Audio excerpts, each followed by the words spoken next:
Cool Figure TV. Revolutionary salute. Revolutionary salute. Like, share, subscribe. Welcome to the House of Revolution. You know I'm your humble host, the Yao Mean of Revolution. 3-Eye Atlas, Return of the Anunnaki, Alien Invader. NASA continues to lie. What's going on here? Before we get into that, be sure to wipe your feet. That means hit the like button. You in the House of Revolution. Like, share, subscribe, support the platform. Y'all, very interesting stuff going on and taking place. Let's get right to the content. Salute. Hey guys, Dabu7. What the hell? And once again, we've got another new image here to share. This one kind of matching the other ones with like the 5 objects around it. Pretty wild looking, this shot, but some of the new information here coming from draviloeb is anomalous. Again, it's what they call extraordinary. The fact that this thing moved going right around perihelion a little bit, which they couldn't explain. Now, it's about to come within Jupiter's Hill radius, which they're saying is just astronomically insane. This is the point where the gravity on Jupiter overcomes the sun's gravity. This is a very important spot in terms of all that with the solar wind and the magnetic fields and the pull and the power. Now, when it comes to Jupiter itself, it is a huge magnet of power. Look at what it does. See all the rocks and the asteroids and everything that are out there? They follow Jupiter around, and it keeps them clear and far away from Mars and everything else in the inner solar system.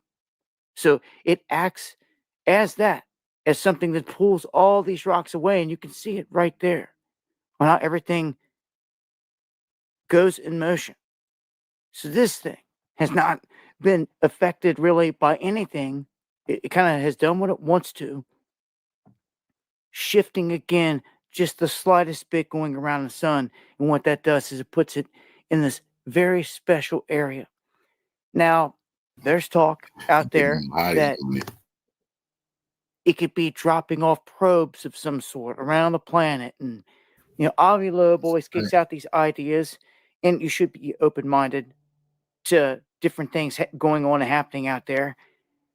But in this instance, it's not always just like probes. We know that this thing is kicking out cyanide. And that to me is huge, because some would argue it's going too fast to be able to drop off probes in Jupiter's atmosphere. And I argue with that. An intelligent life force could definitely know how to drop something and, maybe even behind, to where when it catches up right to the right time, it's going to enter the atmosphere at the speed that they want. Anything could be going on here if that's the case, if it's intelligent. I've just been trying to stick to the hard data the entire time and say, hey, can you explain this, this, and this? And of course, NASA can't. They couldn't. They gave us a fuzzball image. And now, with this thing coming into this Jupiter's Hill radius, even if it's not dropping probes and all this other stuff, which people are wanting to chop up and attack draviloeb over, it could be, well, let's just put it this way. What do we know it's doing for a fact? It's spewing cyanide, which gives it its blue kachina color. And that right there is one of the building blocks of life. And it already did this across Mars. And now it just so happens to have been nudged just so slightly. And like no one was ever concerned, like it was going to smack into something, or, if it shifted around the sun any bit different, it couldn't have hit this Goldilocks zone. Now, I'm not talking for life, but in terms of where these powers meet, the sun and Jupiter, this is a special place, especially for, again, dropping anything off that you want to stay in Jupiter's atmosphere, which is pretty wild. The odds of it, on top of all the other anomalies, this is just the latest. Wanted to share it with you. I will update with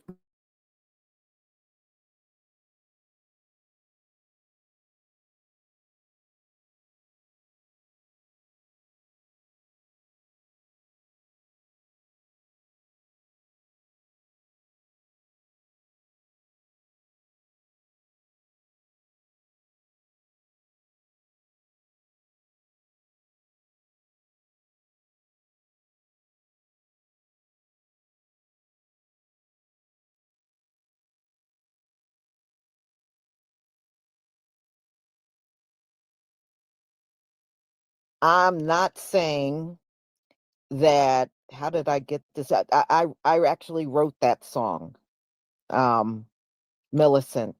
So anyway, listen, y'all. I'm going to go over to the International Space Station. Hold on, I'm going to show this to you on the screen. There's something I need to explain to you before I show you the footage.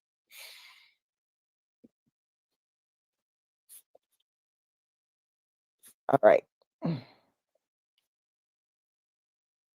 I don't know how many of you ever go over to the ISS website. Well, the ISS show feeds of the universe. So it's the International Space Station, but NASA pretty much controls this site. So every now and then I pop over there and just look. And most of the time, you know what I see? Stars. I see like a solar storm going on. That's about it. Never saw anything on camera as far as objects. Other people would see objects, but every time I would go over, I never caught any objects. So anyway, I popped over just before the press conference and I'm just looking, and all of a sudden, an object appeared. And I'm going to show you the object. And the camera immediately, y'all, got switched off. And it's still, as you can see, the live feed is still turned off. Now, during the 3i Atlas press conference that NASA did, it came up. Somebody was asking, what was that appeared on the screen before the live feed got switched off? You know what their answer was? Yeah. Oh, it was just reflection of city lights. They lying. Y'all, there is no damn way what I saw was a reflection of some city lights. It's a lie. And when I show you the clip, you're going to understand. It's a lie. Now, I'm not confirming that this is 3i Atlas, but I'm thinking it's a good chance it is because of how fast they abruptly turned this live feed off.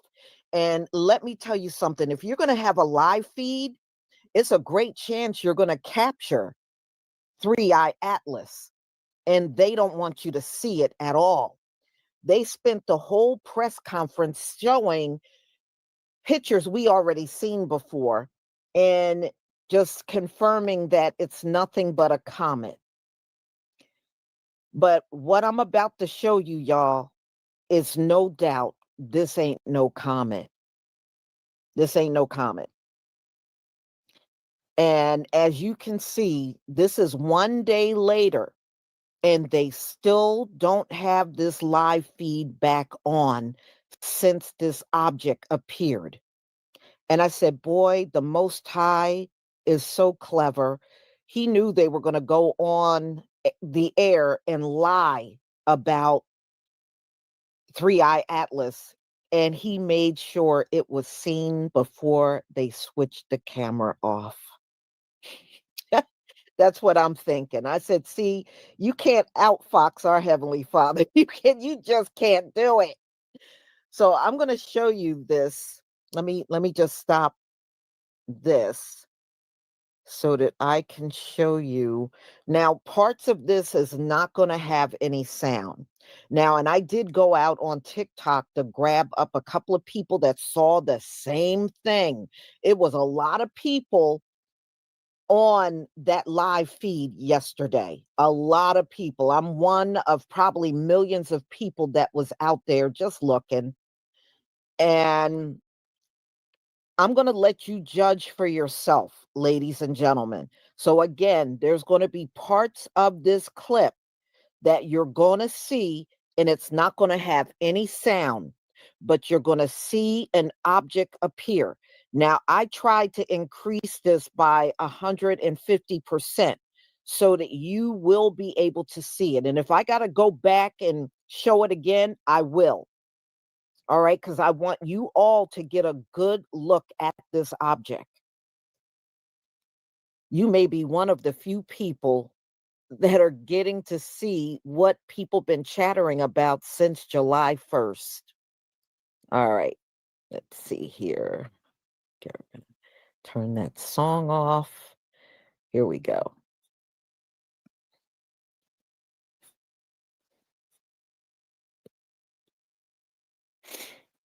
All right, give me a 1 if you can see my screen. Give me a 1 if you can see the screen.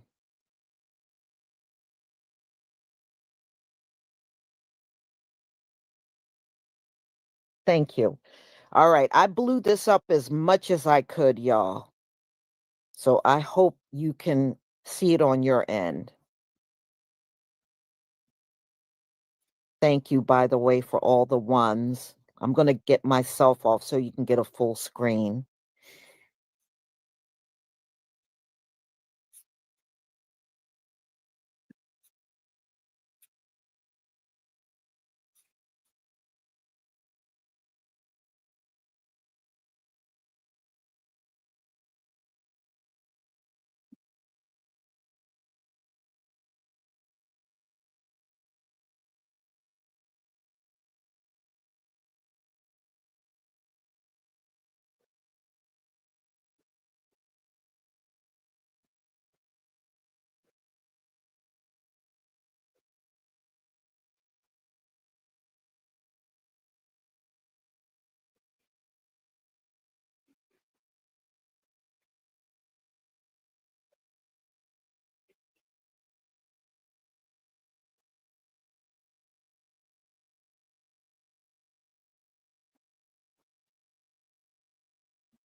Did y'all see that? All right, I'm going to play it. I'm going to roll it back. All right, I'm going to roll it back. Take a good look. Take a good look. Now, they claim this was the reflection of city lights. This ain't hardly no reflection of no city lights. Okay? I said it's no sound. That's what, that's why you're not hearing anything. I said in the very beginning, there's going to be parts of this where you're not going to hear any sound. Okay? All right, let's do it again. Hold on.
At the work volume, we're going to have the UV lights running for decon, and we don't want you entering that work volume while it's still in work.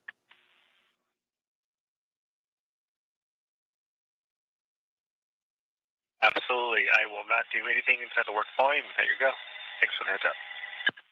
Excellent config. You're very welcome. And just to kind of smooth things over, when we do come back, KU, you'll be on space to ground 3 for your ops today with Shankini.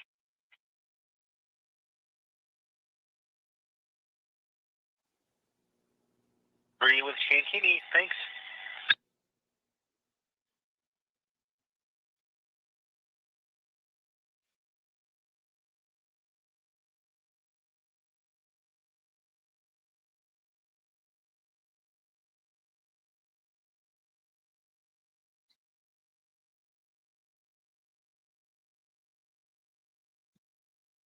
Okay. So again, this object is what NASA during the press conference said was city lights.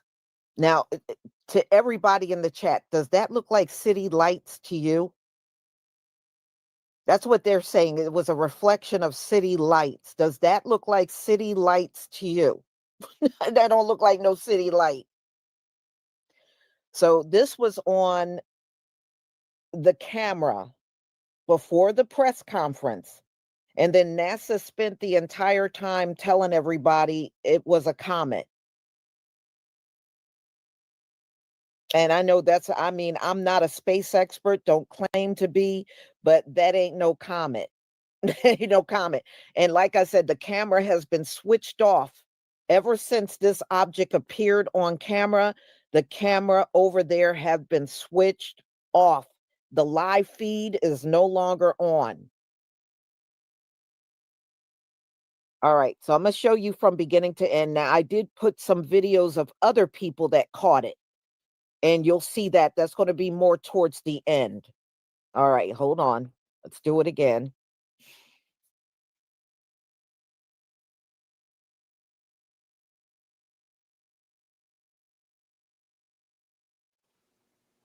Absolutely. I will not do anything inside the work volume. There you go.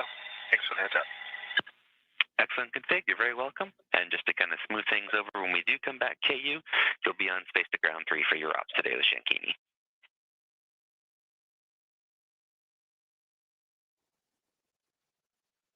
Agree with Shankini. Thanks.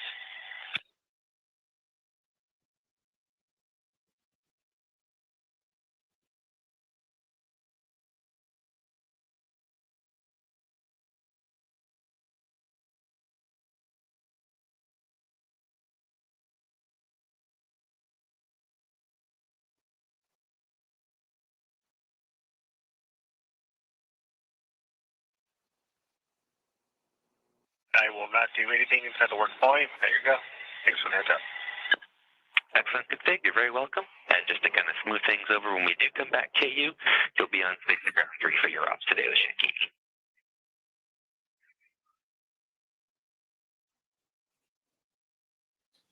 Agree with Shankini. Thanks.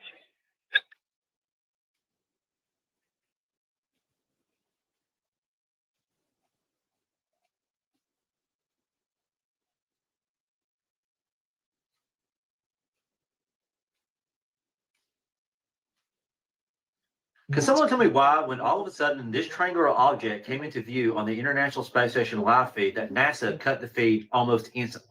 And this came right after that NASA told us that we're going to give us some really clear images of 3i Atlas, and we got this. Now, they're currently trying to explain this right now as that is a reflection of city lights off the International Space Station. But this looks awful triangular to me. NASA's just cut its live stream when a mysterious object floats into frame. Look at the top. You guys tell me what you see, and I'll talk to you in just a moment. Absolutely. I will not do anything inside the work volume. There you go. Thanks for the heads up. Excellent config. You're very welcome. And just to kind of smooth things over, when we do come back, KU, you'll be on space to ground 3 for your ops today with Shankini.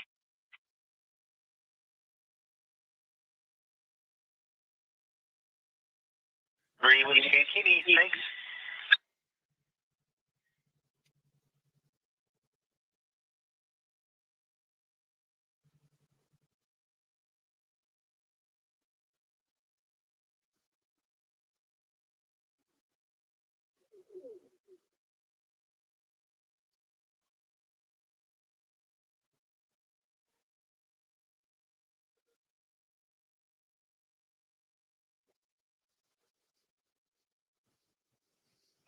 Look at the state of this object, bruv, right? Giant triangle Dorito looking at our thing, right? Now notice, whatever this is, I have no idea, but I'm only speculating, but it looks triangular in nature, and you can see the stars kind of morphing just behind it as it moves, you know? It's like translucent almost, right? Dorito, very delicious. What do you guys think? Let me know down below. NASA's just cut its live stream when a mysterious object floats into frame. Look at the top. You guys tell me what you see, and I'll talk to you in just a moment. Absolutely. I will not not do anything inside the work point. There you go. Thanks for the heads up. Excellent config. You're very welcome. And just to kind of smooth things over when we do come back, KU, you'll be on space to ground 3 for your ops today with Shankini.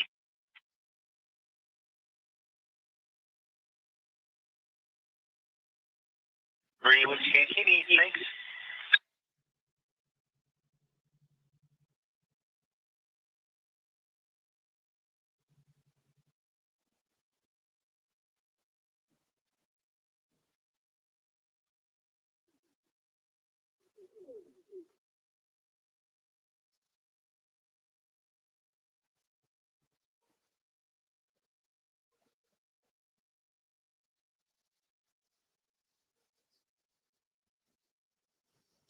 Look at the state of this object, bruv, right? Giant triangle Dorito looking at our thing, right? Now notice, whatever this is, I have no idea, but I'm only speculating, but it looks triangular in nature, and you can see the stars kind of morphing just behind it as it moves, you know? It's like translucent almost, right? Dorito, very delicious. What do you guys think? Let me know down below.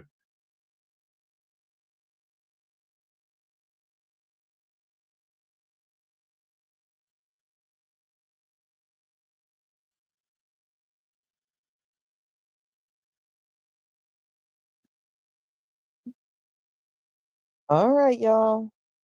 That's, I just would love to know why they so abruptly switched the damn live feed off that would normally be on.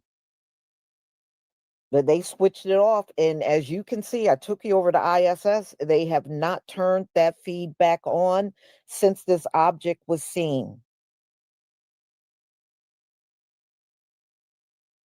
And I know they know people caught it, because a lot of people from all around the globe go over there to look at the live feed. So, yeah. So I just wanted to make sure I showed you this, because I saw during their press conference, in fact, I'll show you, let me show you this ABC clip so you didn't miss nothing. I watched the press conference. Trust me, you didn't miss a thing. All they did was spend the whole time. I said they lie as bad as Donald Trump.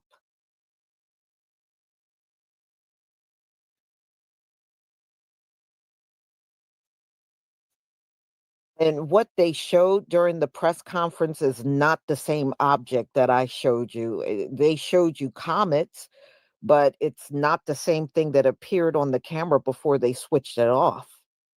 All right. Hold on. Let me just get this. Salute, soldier.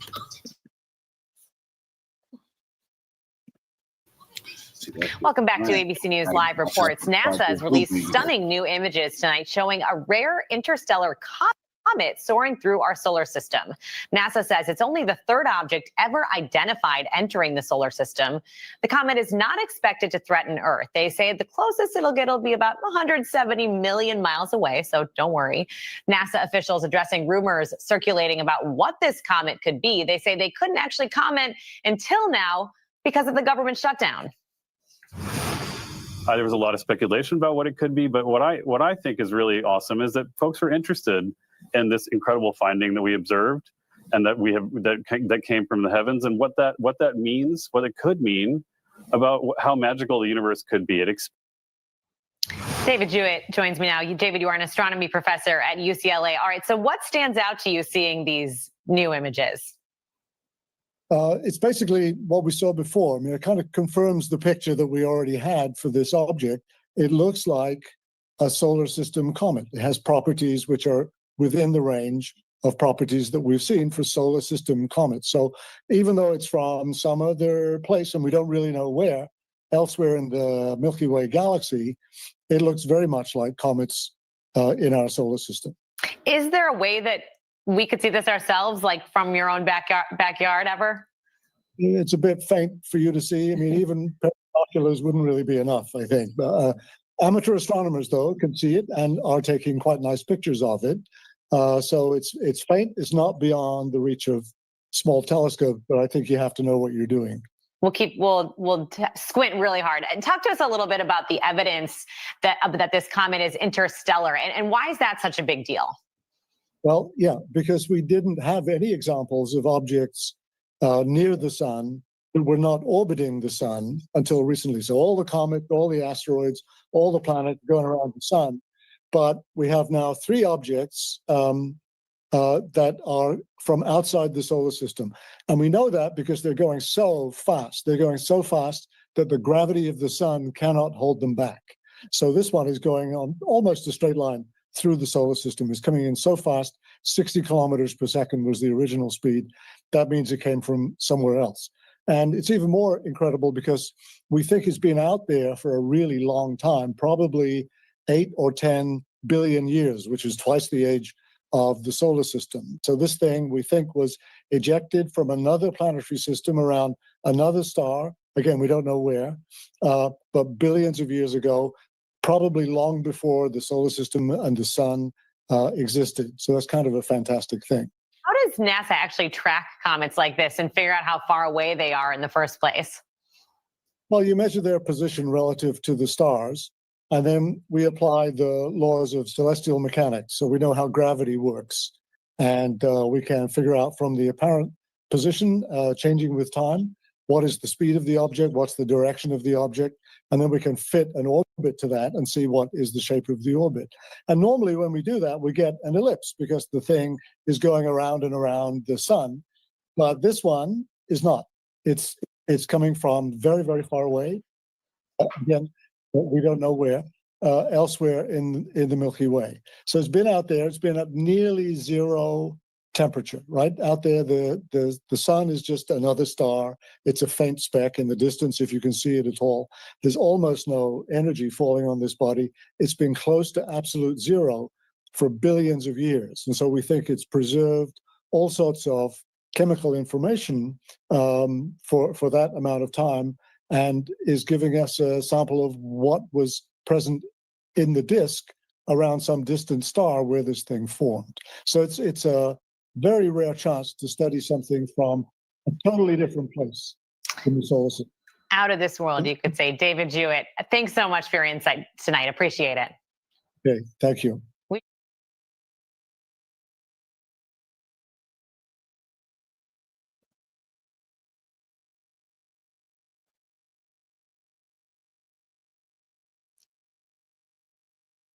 All right, so as you can see, they spent their entire time showing all those pictures you saw. Those were the same pictures we saw the whole time during the government shutdown. Those are not new. Everything they showed during that press conference, those objects, yeah, those were comets, but that's not the same object that I showed you that popped up on the feed. So, you'll just have to be the judge of it, but I really think it's a great chance it's 3I Atlas because of the way they abruptly turned everything off. They definitely did not want this seen, although it did. It's kind of hard to control what's seen when you're doing a live feed, especially of the universe or even outside.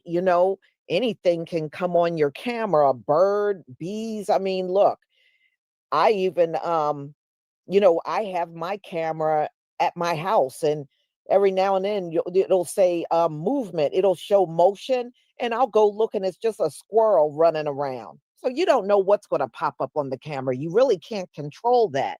When you have any kind of live feed going, you can't control it. So, hey, something definitely got caught before that press conference.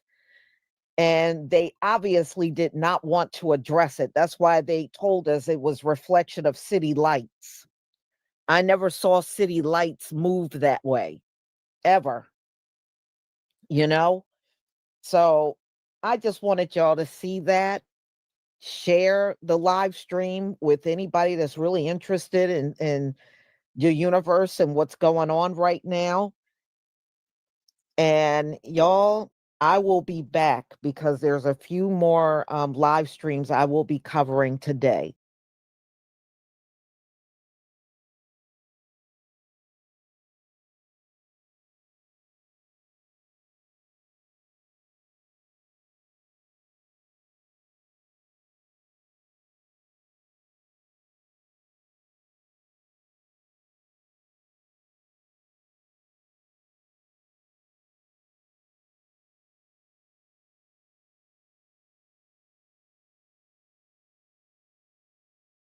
Hello, everyone. The 3i Atlas saga continues, and this is very interesting, guys. While I have a lot of stuff to show you today, from new images, NASA images are out, the high-rise images are finally out, but so many more other images, new images are out as well. And then there was this live 3i Atlas viewing from NASA. It had to be rescheduled one time because of clouds, so it wasn't really visible. And then during the live stream, something really strange happens, guys. I mean, this is entertaining, but on the other hand, guys, is there something out there? That's really the question. I mean, while they're doing this, have a look at Atlas live streaming, there's something like the the spaceship Enterprise flying through the screen, and nobody says anything, and then shortly after it's like, oops, we have technical difficulties and live stream ended. So make of this what you want. It is entertaining, but everybody's seen it. We should not rule out other theories. So NASA released the high-rise images, guys. Let's start with this before I show you the other stuff. They repeat how draviloeb says their official mantra that 3i Atlas is a natural comet, and that they were unable to process the data until this week because of this government shutdown. We knew this. I've reported about this. The high-rise image is not even their highest resolution image that they have released. So we're only seeing a fuzzy ball of light, basically the same that we have already seen from the Hubble telescope. There was no big news, basically, that came with the release of these high-rise images. They said about these images that were taken on board the Mars Reconnaissance Orbiter, they were taken already on October 3rd. As you see them here, I'm showing them right here. Fuzzy ball of light. Image features a spatial resolution of 30 kilometers per pixel at 3i Atlas's distance of about 30 million kilometers. And there is spacecraft jitter during this observation period. So the light that's coming from 3i Atlas, when you look at the pictures, is somewhat smeared by several pixels. But that's coming from the Reconnaissance Orbiter. But I also want to show you other images that are available when you look at these new images. What many people criticize, and also Harvard professor Dr. draviloeb, is that in this NASA press conference, they haven't really addressed the anomalies that 3i Atlas is definitely showing that makes it so different from a normal comet. So they should have talked about what we do not understand, rather than just say, no, this is a familiar comet from a new birth environment. It's interstellar, it's an alien comet. They said that 3i Atlas does what comets do, shed gas and dust and responds to gravity. That it does this in very strange ways, and also that there is always, if something enters our solar system and that is interstellar, I mean, really, guys, one day it will be the aliens. Maybe they're already amongst us. Sometimes I think that. You look at how crazy everything is. But, a spacecraft, and we know this physically, collects dust, CO2, CO, and H2O, and ices on its surface while it's basically moving through space, traveling through the cold interstellar medium. So it could also have developed this outer layer of dust mixed with ices, and then they supplement when it's hit by the sunlight, like comets do. So draviloeb says we should not judge a book by its cover, because we all know, and then that's a good comparison, we all know about the Trojan horse and how that story ended when they're making a gift at the gates, and it was a wooden horse with soldiers inside. And then hopefully you know the story, you know what happened, right? It first appeared unthreatening to the guardians of the city of Troy, like maybe interstellar object 3i Atlas, guys. So All he wants from the scientists or from NASA is, and he says, when we're watching an interstellar object and when we're monitoring it, or let's call it an interstellar visitor, we should not fall prey to traditional thinking, but we should scrutinize new interpretations. So the public resonates with science as a learning experience, where the collection of evidence leads the way to new knowledge rather than reinforces variance on past knowledge. And then he quotes Sherlock Holmes, which is also interesting. There's nothing more deceptive than an obvious fact. It's a critical mistake to theorize before one has data. Insensibly, one begins to twist facts to suit theories instead of theories to suit facts. So that's what draviloeb hopes NASA would do. Scientists should learn something new from anomalies rather than display the arrogance of expertise. And aren't we seeing this at the Campi Flegrei supervolcano in Naples in Italy right now? I'm reporting about that quite often. And I think they could need something like that as well. Lots of news from there, by the way. The videos are in the end screen. At this press conference, there was no mention of the 12 anomalies that are associated with 3I Atlas. I've shown them all to you in my last video.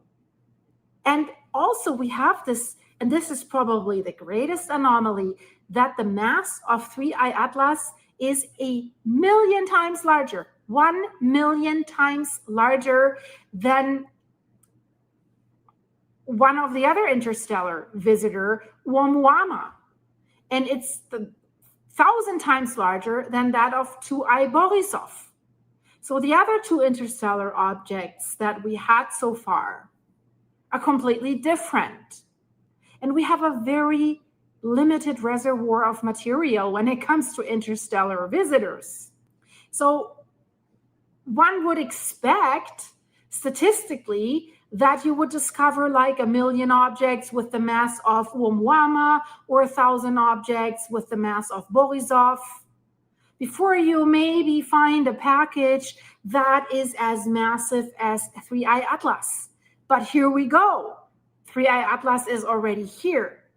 So that's why also some draw the conclusion, unless this rare package was intentionally targeting our inner solar system. We have a 0.2 alignment, very, very unlikely alignment of the trajectory of 3I Atlas with the plane of the planets around the sun. So that would have made it an easy target for many NASA observatories. NASA's officials in that press conference should have at least acknowledged this unlikely fortune. So when we look at the NASA pictures, the other pictures that we have received in the last few days from hobby astronomers are way more exciting than what we're getting from NASA. So what we can hope for the coming weeks is that larger ground-based telescopes, as well as the Hubble and Webb telescopes, will be able to characterize these jets that were discovered. Also, check out my previous videos about these jets of 3I Atlas by measuring their composition, speed, and mass loading rate. And then hopefully these facts and data will inform us without a doubt whether these jets are produced by a natural pocket of ice that are warmed by sunlight or by technological thrusters. So when 3I Atlas is getting closest to Earth, we should know this answer probably by December 19th. So guys, I hope you like this video. There's more to come. I have a 3I Atlas playlist. Check it out.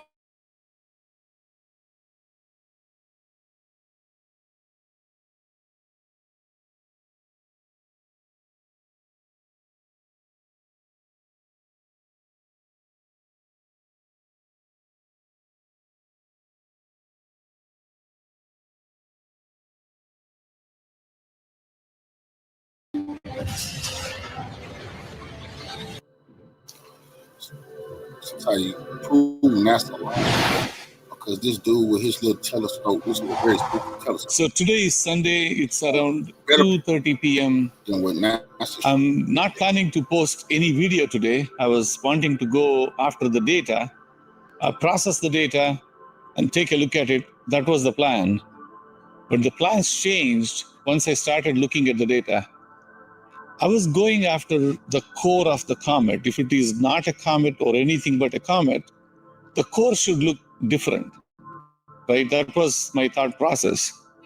So I took all the data, reduced the size of the images that I had captured just to see the core, and almost processed it like the way I process a planetary picture, right?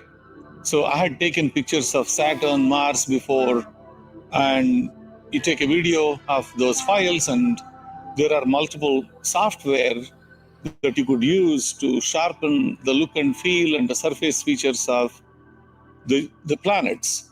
So my thought process was, I'm going to go do the same thing. I'll reduce the brightness. I'm going to use like a planetary processing approach. And I was not successful. All I'm seeing is like a grain, a small pixel or like a tiny ball, which is actually bright as soon as I process it. I don't understand why it is getting brighter the moment I process it, even though I was keeping the brightness way too low. And the moment it goes into the planetary processing, it's getting brighter. I'll show you that. It's not making any sense for me why it is doing that. But anyway, I don't think I would be able to resolve the core with the way I was going. I was still going after like, what is this, right? How do I solve the problem? So I was looking still at the coma around it. And the coma is looking a bit of a green hue there. And I was playing by exporting the data and taking a look at reducing the black point, actually increasing the black point, and I reduced the green, and I was playing that. To my surprise, that core, not only it is spinning fast, but it is actually showing all colors. And it is revealing some of that, the kind of way that I was surprised to see it. I'm going to share the data with you. So please subscribe to my channel and click on the notifications. So when I post the new findings, new videos, new astronomy videos, you will get a notification. Let me show you the data. So today, Mr. Billy Carson recommended on one of the Facebook posts my work and my channel. Thank you, Mr. Billy Carson. Listen to what he's saying. Let me show you what Ray Ray discovered. Let me show you what Ray Ray pulled down from space. This is Ray Ray. That's 10 times better. Ray's astrophotography did a 10,000 times better job than NASA. We should be giving Ray Ray all of our money. Why are we giving the money to NASA? Ray Ray got to get the dollars now. Ray Ray did a hell of a damn job. Look at this. It's 10,000 times better.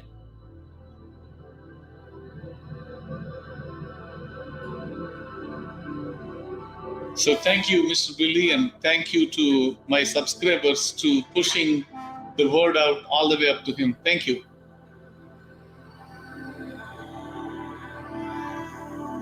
So I need to take this one. So this is the picture we are dealing with. So I wanted to crop it. So this is the size that I need for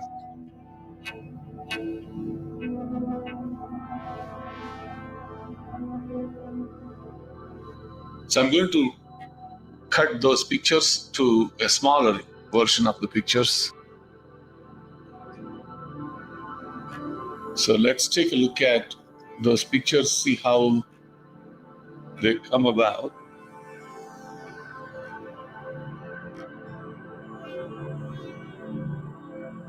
So these are the smaller version of those pictures. So it's like much smaller. So this is what we're dealing with. There is quite a bit of, like you can see, when you are looking at close by these pictures,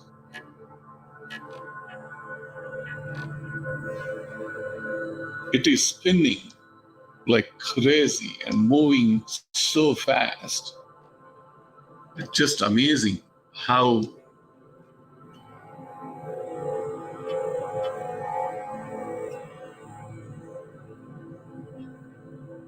do you see the rotation? Like basically the rotation is going this way, right? Like this. Picture of the NASA.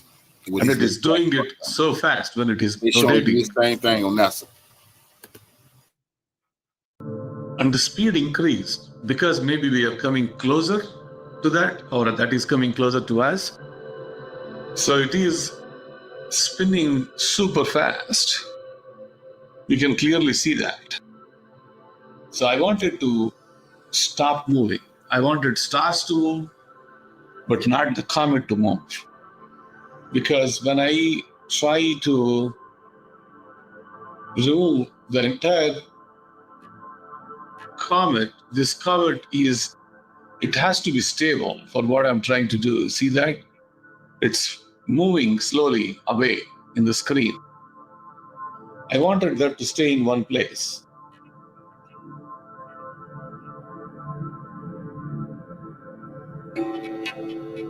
So let's do that.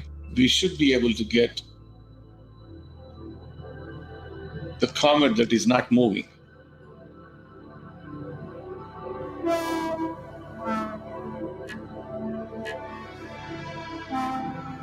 So the idea is let the stars move, keep the comet in one place. Okay, so if I'm looking at this comet,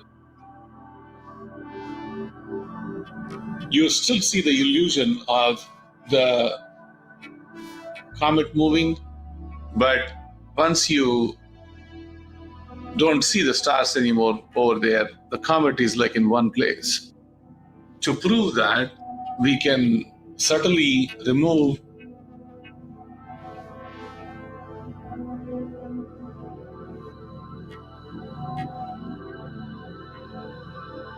you see, this is the comet. In some pictures it is brighter, and in some pictures it is very dim, but it is not going anywhere. So the idea is to get rid of the stars from the behind, like all these stars. So the process of removing stars from this file as planned and trying to process the core of the comet didn't go really well. So let me quickly show you what I got when I processed the core. So this is what I got when I used the planetary stacking program to process the core. So right now you're seeing a very small, tiny file. Okay, let me make it big. Okay, so this is the core that I got. So painstakingly, after hours of work, it's just a pixelated core. That's what I got. I even tried to look at the picture, like look at the movie of the core. I can quickly show you that. And that core was kind of, it's interesting though, when you take a look at it. The interesting part was when it is fully bright, it looks like that. When it is not bright, it looks like a very tiny thing. Let me show you when it is bright.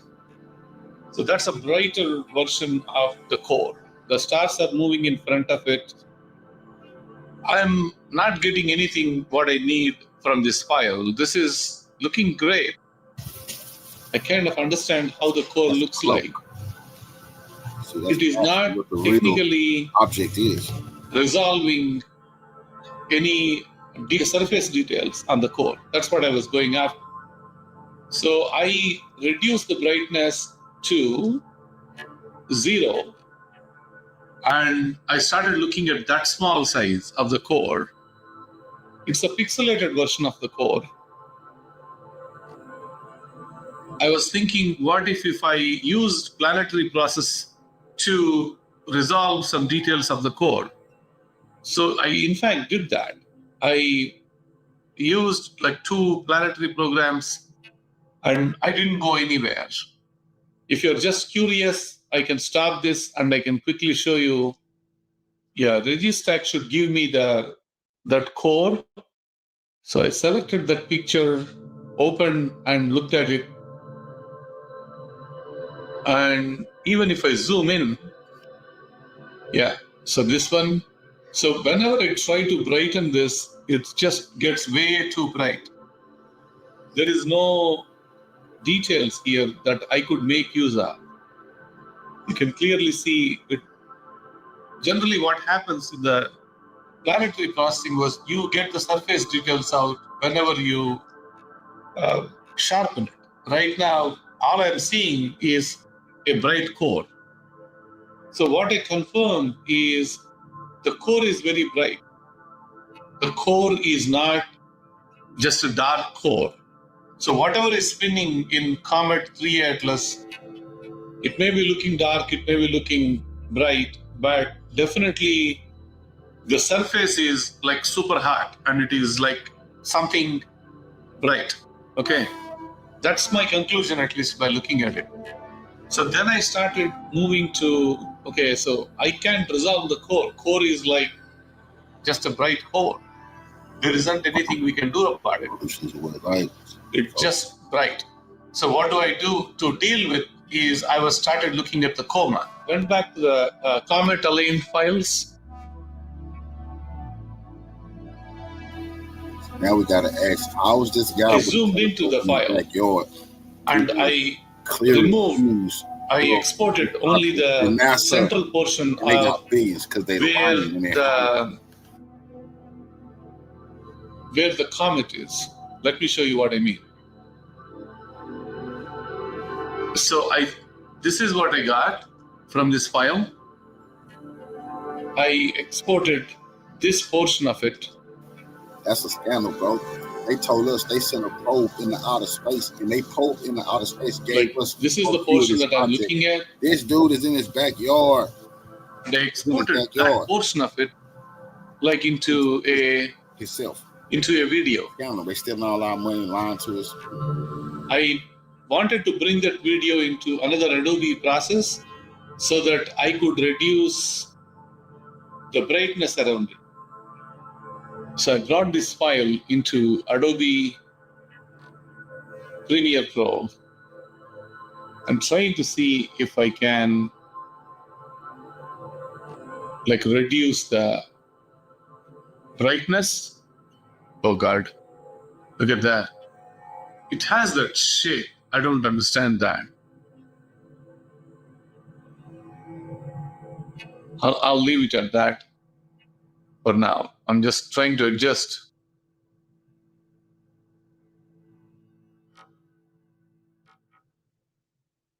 It's giving that shape, like a jet on both sides kind of shape.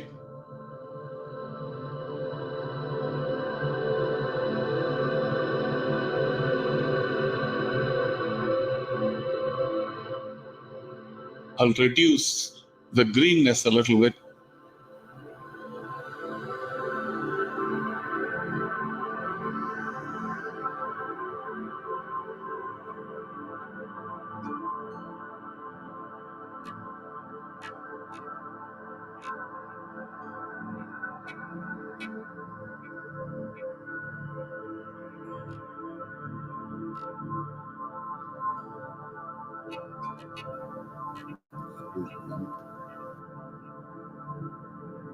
I'm just checking what is there.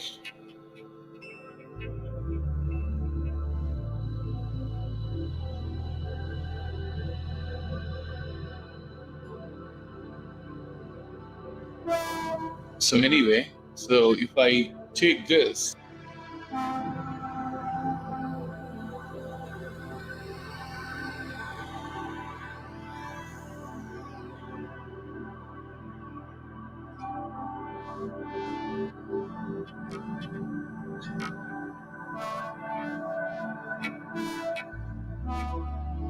Okay, let's take a look at it. It's so weird when it is the flight track is going. So that's what I think we are looking at. I hope you can see this well. So let's take a look at what we got. We are dealing with the core. I know the brightness of the core is out there, but if all the brightness is still there, you can see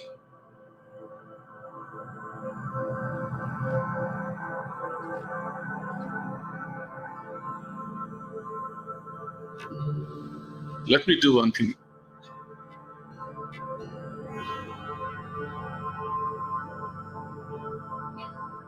I'm going to take one of these and actually reduce the brightness a lot.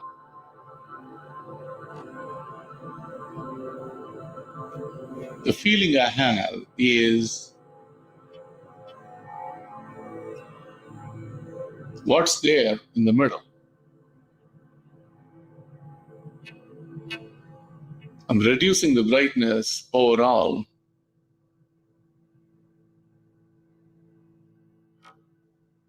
I'm just reducing the brightness just to see.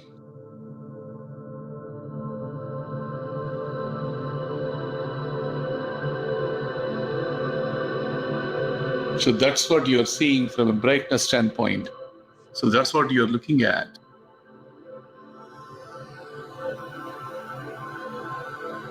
It has all those weird colors to it.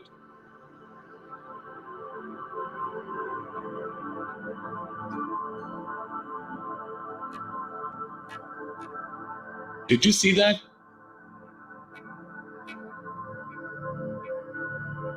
Hang on a minute.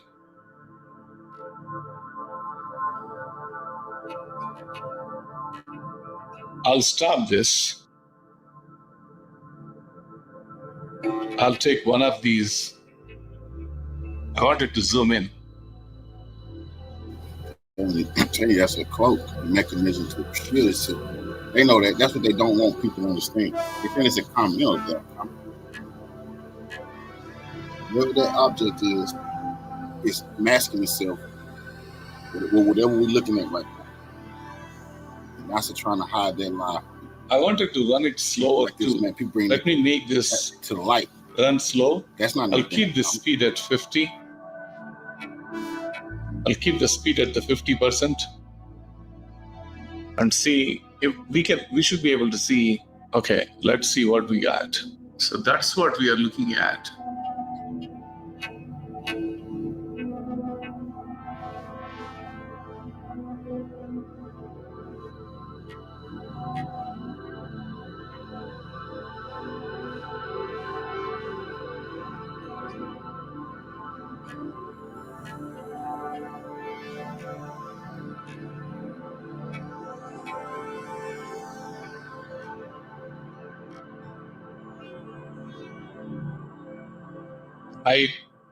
I don't have words to explain what I'm looking at.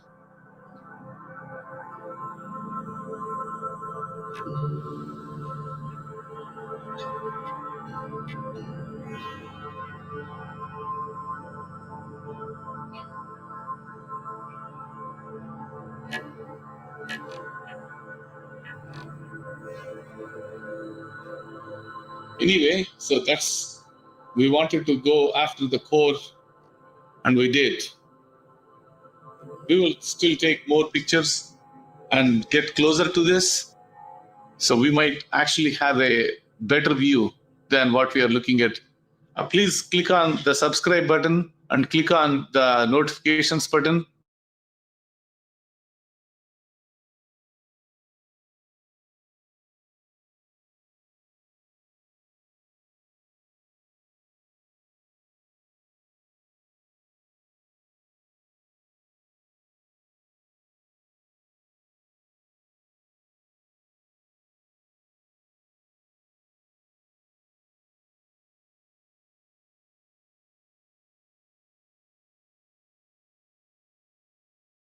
this time obtained by a Brazilian, a telescope enthusiast, right? It's a really cool image from Atlas 13. We're going to talk about it and also about this article that was published on the Vigilia portal. Very interesting. Look, SET revises contact protocols. Scientists prepare for the detection of extraterrestrials. So it's talking about an update to the SET protocols, which is that entity that's trying to find signs of alien civilizations. So they're concerned with updating their protocols, taking into account the modern world we live in today. So these are the topics I'll be covering in today's video, and if you like my work and want to support me, it's very easy. Just leave a like, a comment, that already helps YouTube understand that the video is relevant and spread it to more and more people. I leave here my sincere thanks and a quick mention of my books. Many people who recently subscribed to the channel don't know that I have 2 books published by Planeta Publishing House, The Black Hole Data, and Where Will We Be in 2200? The Black Hole Data is a small encyclopedia that starts with the smallest objects, like atoms, and grows in scope, analyzing these objects to the largest objects in the universe, like supermassive black holes and everything else. It's a very good book for anyone wanting to get started in astronomy. If you have children who, for example, like space, stars and planets, and you want to give them a book with accessible language, The Black Hole Data is a great gift. The other book is a projection of where our technology and science will take us in the next 2 centuries. So, those are 2 books I published with Planeta Publishing House. The Black Hole Data has already become a bestseller, right? I'm very proud of it. It's still among the 50 most read in the astronomy category on Amazon. Oh, I was amazed to learn this because the book was released in 2018. So, I'll leave links below in the description for those who want to check out my literary work. Let's talk about this crazy universe. Let's talk about this article from the Vigilia portal, right? Where they're talking about the SET, right, that will update its protocols. They put some images here that I'll reproduce here with you, right? They put this image here, look, very cool, crazy scientists finding life outside of Earth. Well, the International Academy of Astronautics, the EAA, is finalizing a major update to the Pro Detection 7 protocols, which are guidelines that guide how to act if extraterrestrial intelligence is discovered. The new draft presented at the 2025 International Astronautical Congress reflects scientific advances, the global expansion of the SET, and the complexity of modern communication. Look, the revision expands the focus beyond radio signals to include all possible technostructures, such as lasers, megastructures, right? Those Dyson spheres, I almost forgot them, Dyson spheres, right? Anomalous emissions and everything else. The text also reinforces transparency, researcher safety, international cooperation, and formal collaboration with the UN. The original protocols date back to 1989, a long time ago, huh? And they were updated in 1995 and then in 2010. Right?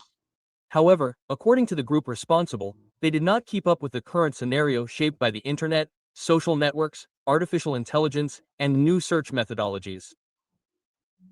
Therefore, since 2022, a task force has been conducting broad consultations with the scientific community, even using GPT chat to organize feedback, to create a modern, flexible, and globally representative document. The new version brings some very important structural changes. Collective responsibility of the international community, a clearer procedure for archiving and disclosing data. Data archiving and disclosure. I find this very interesting because many people were unaware of the embargoes that occur in space agencies. This isn't just NASA. In general, when you request a telescope observation, for example, and you have an article that requires the telescope to complete it, you have exclusivity for a certain period to have the data for yourself, to write your article, and after you publish the article, the data is released publicly.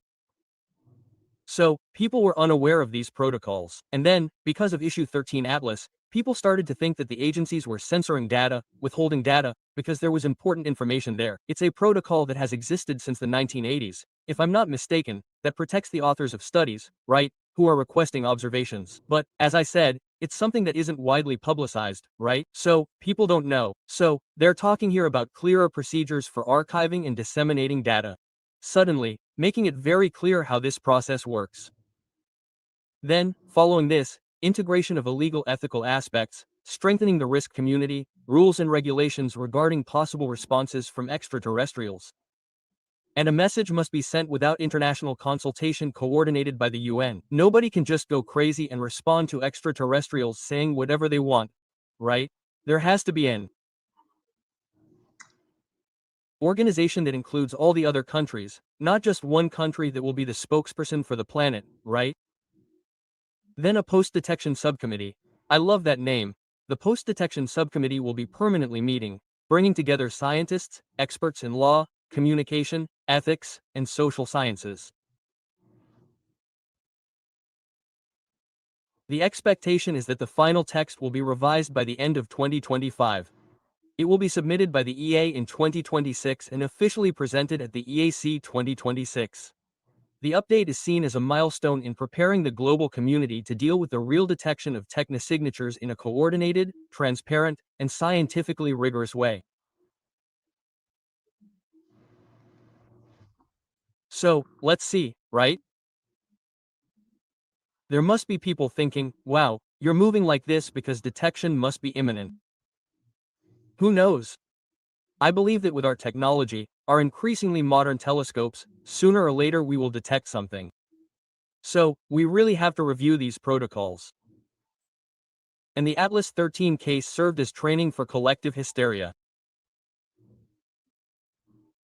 As I said, the issue of observatories, of requesting an observation and then having a certain exclusivity with the data, drove people crazy, thinking there was occultation. And actually, it's a protocol that has always existed, folks. And now let's talk about Atlas 13, right, which has this photo here. Okay, let me give you some context, right? This photo, folks, was taken, it was posted, actually, here on this profile. Right? It's Space Tracker Space. It's here. They put a lot of stuff here. They're saying the images are strange because the comet doesn't have a tail. Here it is. This is a little video.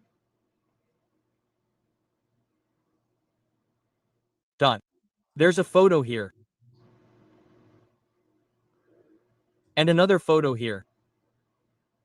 And that's what's included here, right? The whole description. And here, they gave credit to Diego Sanarajo, right? Who is my friend. We follow each other on Instagram. Here's his profile, San Diego. It's Diego Sanarajo. Follow him on Instagram. Here's his profile, right? And he took these images. He has his telescope here. Very cool. So he takes many images of space. His profile is very cool. And the image in question is this one right here. People took it and, of course, gave him credit. Sometimes I've seen many posts on Twitter where nobody was giving him credit, right?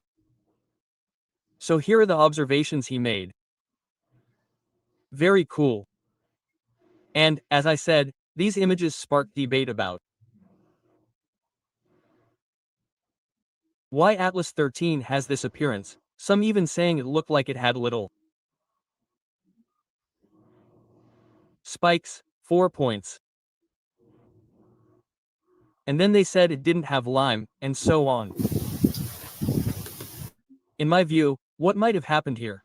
First, I'll show you another image also captured by an astrophotographer. Astrophotographer, almost never mentioned. Here's the image that was captured. Let me get his name here, I forgot. It's Satoru Murata, an astrophotographer who took this incredible image of Atlas 13, right? He took it, if I'm not mistaken, on June 16th. From November 16th of last year. And this one by Diego was taken, I think, on the 20th, right? More recently. The 20th, I think it was before, right? Anyway, he recently took this picture. Oh, his post is here, right? Let me see the date. It's here. It's a day, the 20th. So, on the 20th he took this picture. Wow, it's getting a lot of attention. I saw several, Diego, congratulations. I saw several profiles sharing your image. But anyway, here it is. And this image was taken on the 26th by Satoru Murata. Why are the objects different in the images, right? Look here. Because they are the same object, but they are different, right? Here it has a tail, it looks more like a comet, right? And here it's something more diffuse. Considering my understanding of telescopes, what might have caused this discrepancy in the images is that in this one, Satoru used a long exposure and stacked several images, right? There's image stacking that we, scientists, and photographers do in astrophotography to enhance certain details of the object, eliminate noise, and get this sharp image we're seeing.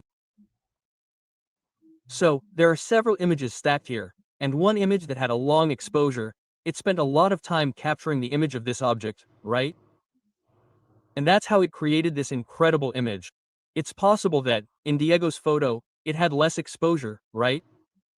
I don't know if he stacked it or processed it. Here's where he processed the image. It was in Space Tracker, where he processed the image, right? I don't know if there was stacking, or if there was. Apparently, it didn't have as much exposure as this one. This one had much more exposure. And with more exposure, some details come to the surface, right? You eliminate noise, right? Because this image, this post here, has a huge zoom, right? And when you zoom in very strongly, very much on astronomical images, the pixels start to become kind of blurry. Then the image gets a bit messy. So this doesn't represent what the object is, it's not the object structure, it's a zoom, right? And when you zoom in, the image becomes blurry, right? We see more processing artifacts than comprehension artifacts, actually, comprehension artifacts rather than the actual structure of the object, right? In this case, it's not zoomed in. And then, with long exposure, we end up seeing some details like the tail, right? So it's here, but it's a very cool image that he captured, very nice. He made a little video, right, as you can see here. Where is it? Oh, very cool, guys. It's an incredible feat what Diego did, man, because the object isn't. Its closest approach to Earth will be on December 19th. And Diego managed to make a video here with his equipment. So, congratulations. Once again, follow him, okay? Follow his profile here. I'll leave it in the description below. And just explaining the difference in the images, right? Because the people posting here on Twitter are saying, it doesn't have a tail, I don't know what in this text here, right? They did this analysis, quote. But, as I said, you have to see all the processing of the image capture. In the case of this one, which has a tail and everything else, there was stacking and a lot of exposure. So, the more exposure, the more details you see of the object. Okay? So that's it, folks. That's what we had to talk about regarding the 13 Atlas today, right? And I'll leave it at that with this video, remembering, if you want to buy my books,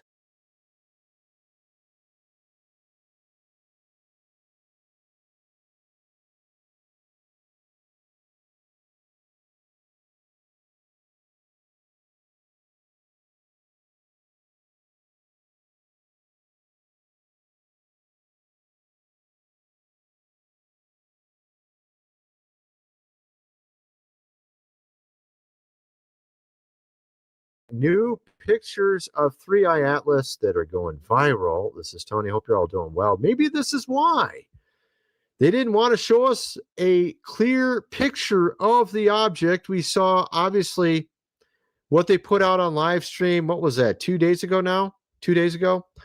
We're going to get into this whole topic in this video. We're not going to just talk about this, though, but we're going to talk a lot about this. We got another clip of Dr. Draviloeb. And we have also Stephen Burns. We got a funny clip from him. We got the new pictures that are really interesting, actually, extremely interesting. I tell you that this is not a normal comet at all. When I show you it, you're going to be like, what? I'm going to show, maybe I put it on the thumbnail. I don't know. I don't know what I did. I'll make this video first, and then I figure out how I'm going to put it up. But I'm going to show you that. We're also going to get in a little bit to robots they're talking about.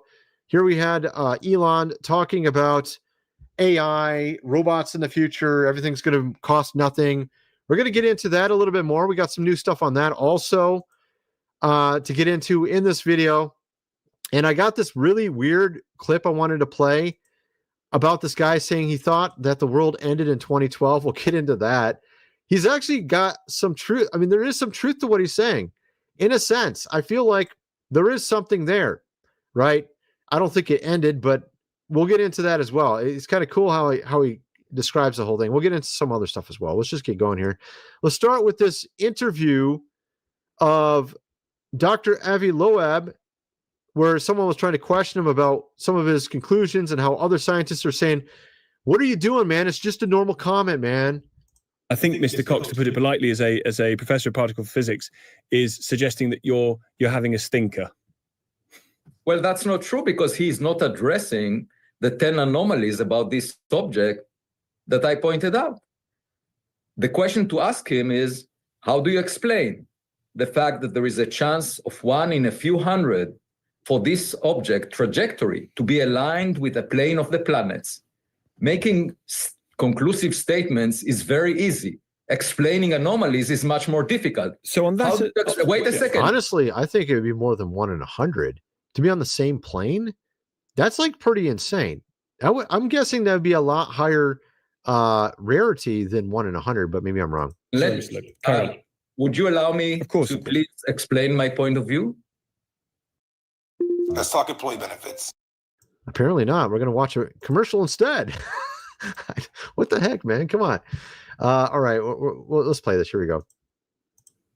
Of course. Okay. 3i Atlas shows 10 anomalies. The first one that I pointed out just a few days after it was discovered is that it's very big.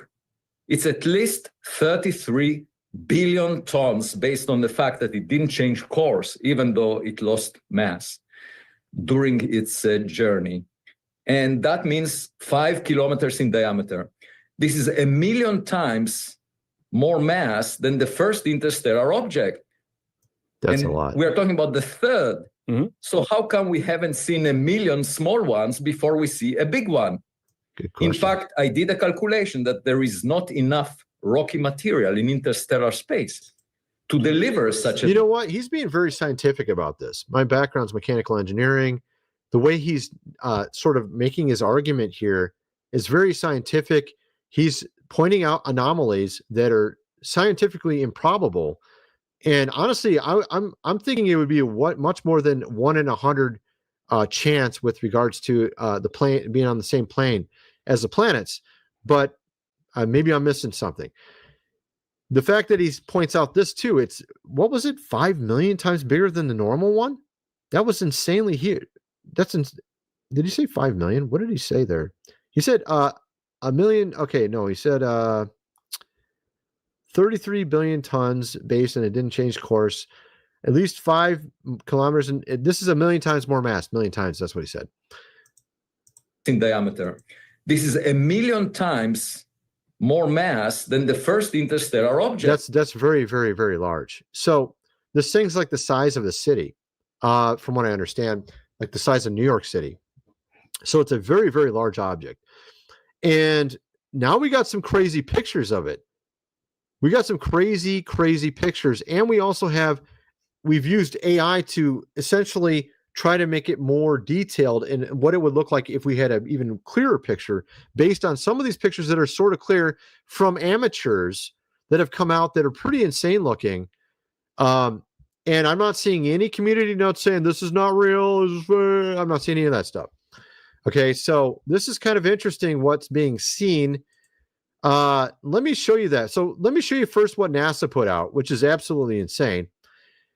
Okay, NASA can take these magnificent pictures of faraway galaxies, but this is the best image they can give us of 3i Atlas, right? Like, it's a total joke.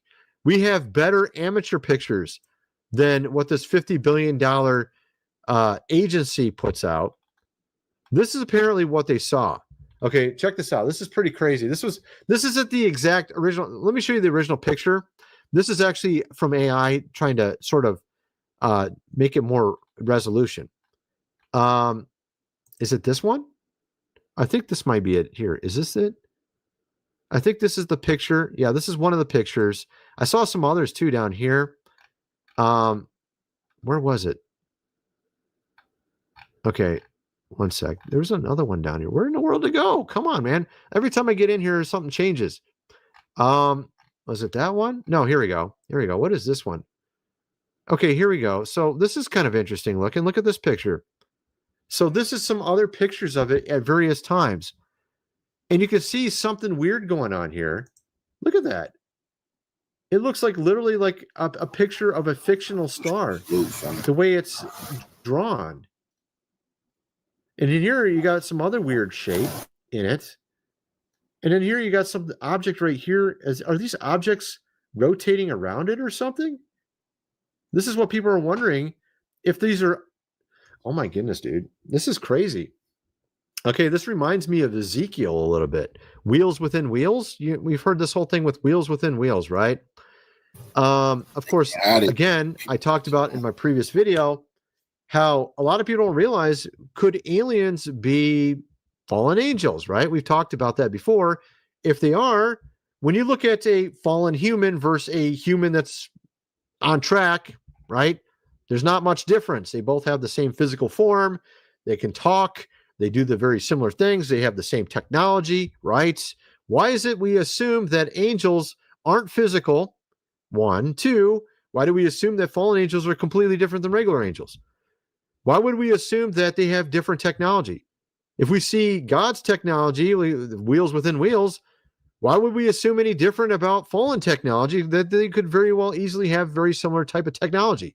Obviously, considering they were once angels, right? It's just something I thought about. It's like, why don't we think about that, right? So you have Ezekiel, wheels within wheels, right? We've seen these pictures. Obviously, these are just drawings people have made over the years. You got this more ancient drawing here. This looks interesting. I mean, could there be something weird going on like this? I mean, I'm not saying that is what it is. We don't know. But obviously, this has something rotating within itself, and it's got things moving around. These are just simply people's perspective of what it would look like based on the text. Maybe it doesn't look anything like this even. Maybe it's a little different. I mean, here's one right here. It's a different viewpoint of it. Obviously, it's not just a orb or something like that, right? It's something different. It looks strange. Here you got another one that kind of has little things pointing off it. Could there be something rotating around in it, right? You got another one over here. I saw one down here that looked kind of strange. Like dots. Could it be something like this, right? This is what I'm trying to get at. You go over here, you see these sort of like appendages or something rotating around it. Let me get it on the screen a little bit better. Right down here, you see it right here too. You got 1, 2, 3, 4, and whatever that is. 1, 2, 3, and maybe 2 more over here. You can kind of see it here a little bit, not really. This one's pretty obvious. These are some pictures of the object. Maybe this is why they don't want to give us a high resolution picture of it, because it doesn't fit what they want to tell you at all, right? It doesn't fit at all. Wow, this is weird. What is that? Okay, what is that? That's crazy looking too, man. I can't even get on the screen. Come on, man. Get on the screen. There we go. You got obviously this weird tail on it that's unusual as well because it points the wrong direction. Maybe when you get in close, when you zoom in closer, this brightness sort of fades away and you start seeing these dots around it, I guess. Is that the idea? It's very strange. Stop that. All right. I'm on the wrong page anyways. Let's go back here. So then you got this guy who used an AI to try to increase the resolution of it. Apparently this is the video of it. So obviously something rotating inside it. This is what we were showing before. We showed that it had rotation to it. It looks like there's objects flying around it. Look at that. You see what I mean? It doesn't look right. It looks very bizarre. And okay, so let's see here. This is a 20-minute. Okay, the 20-minute composite just exposed a new layer of weird.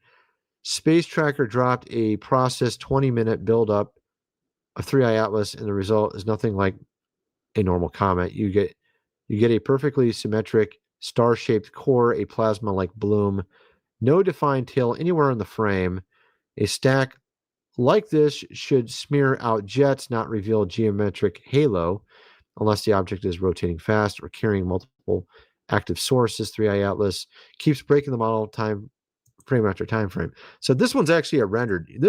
I think this is the original here. It almost looks like a cross shape.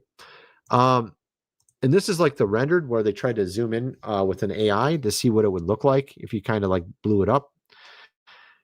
It looks bizarre, you know, it don't look like a normal comet at all. It looks like there's some weird stuff going on here. Something rotating inside it. It's not, I feel like it's like some hard thing in the center and there's some things around it. Like, what is this around it? And it's moving around it. Is it something rotating in its own gravity? I don't think so. Does it even have enough gravity to do that? It's so small. It's like the size of a city. I don't know enough about that. So could it be some sort of object that is more than just a mere comet? Could it be an actual space ship or something? Or some sort of, I don't know, alien probe? Who knows, man? It's really weird, right? So this is something to think about.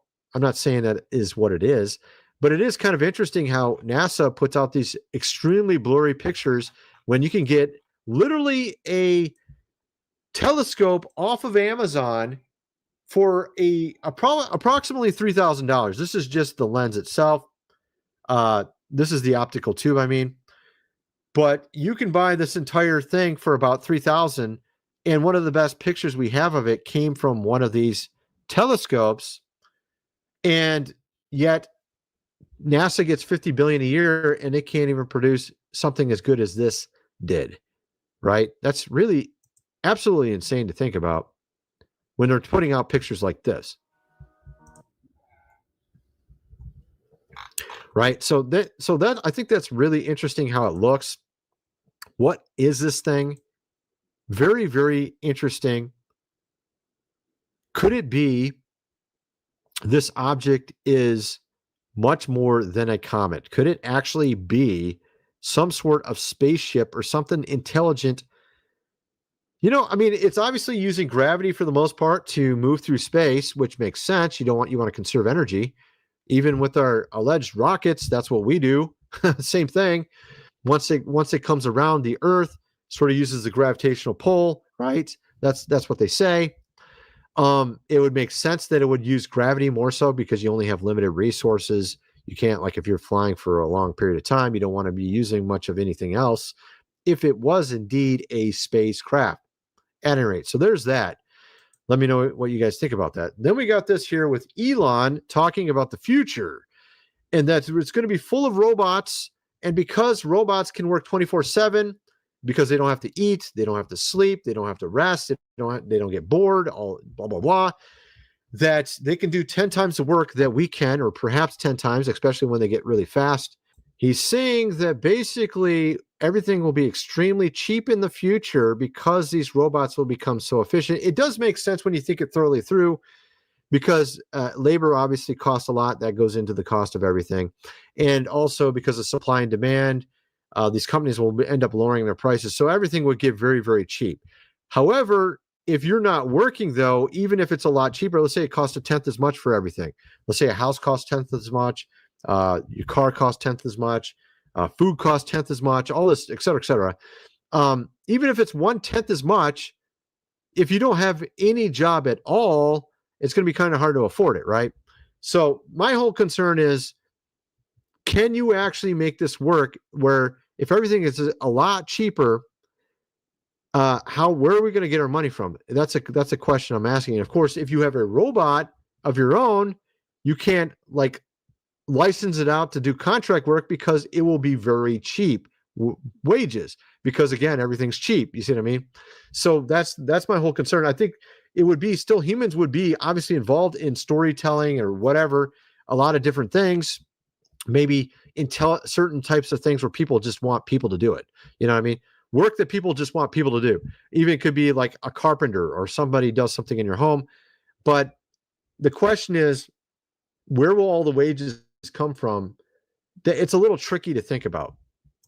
To celebrate a historic moment, a moment that yesterday during the dinner, and thank you for joining us under the patronage of the Honorable President and His Royal Highness the Crown Prince Musaidi, where we had the pleasure to hear it firsthand. Creation. So with, say, SpaceX, with reusable rockets, there really weren't any reusable rockets. But the essence of of revolutionizing space travel is reusability. If you throw the rocket away every time, the cost of access to space is extremely high. With respect to electric cars, there weren't any electric cars when we started making them, really. You couldn't buy any, to the best of my knowledge. Yeah, of course. I mean, I'm trying to find a spot where he actually talks about this. But AI and humanoid robots will actually eliminate poverty. And Tesla won't be the only one that makes them. I think Tesla will pioneer this, but there will be many other companies that make humanoid robots. But there is only basically one way to make everyone wealthy, and that is AI and robotics. And we can't talk about robotics without AI factories. And yesterday was such a historic day for the two nations, but also for all of us, where we celebrate the AI strategic partnership with the US, signed, witnessed by the Honorable President and his. Okay, I'm trying to find out where he sort of defends this. I'm trying to figure out, because, I mean, obviously, let's see if I can get this on the screen and do this. I'm trying to find where he actually defends this, because I keep seeing him say this, but I'm like, where are you actually defending this, dude? That's my question. Okay, he goes into the robots there and can't talk to robots. Okay, here we go. Okay, here we go. I think maybe this is where he starts talking about it. Check this out. Let's play this. It's kind of interesting. And my guess is, if you go out long enough, assuming there's a continued improvement in AI and robotics, which this seems likely, the money will stop being relevant at some point in the future. Now, there will still be constraints on power, like electricity and mass. The fundamental physics elements will still be constraints, but I think at some point currency becomes irrelevant. Jensen, any thoughts? By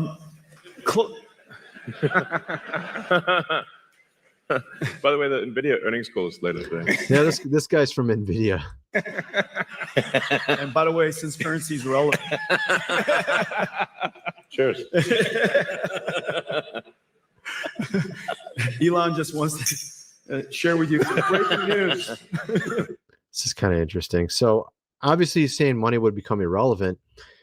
Okay, so I understand kind of what he's saying a little bit, but I don't think it would become completely irrelevant. It would become much less needed in some cases with regards to this. I mean, if you have your own robot, it can do a lot of stuff for you, then you wouldn't need to buy as many services. That's one. Two, if everything's a lot cheaper, that would mean you need less money. And if the robot can do a lot of stuff for you, then you wouldn't need to buy a lot of stuff. So there is some aspect to what he's saying is true, but I feel like there's still something missing. I don't know how he can answer that. I don't know if he ends up answering it here or not. I'm still trying to, I haven't found a clip anywhere where he actually really answers this fully. And I'm trying to figure out what he's trying to get at. So here's the money thing. Let's see if he says it again. Nano robots. Okay. Okay, dude. Yeah. So that doesn't really answer the question. So that's about as far as he goes to the extent of trying to answer that question. I think he just continues to say you'll have high income, where's this income from? That's my concern, is where would the money come from? If you have 10x the global economy, it still doesn't explain how you become rich. I don't get, I mean, obviously, if you have robots doing stuff for you, then in a sense you have a better living standard. That you could say that instead of income, you say a better living standard. Everyone has a better living standard. Okay, that might make sense. At any rate, but you also have to ask yourself, what about all these leaders in our world who are not exactly what you would call great people?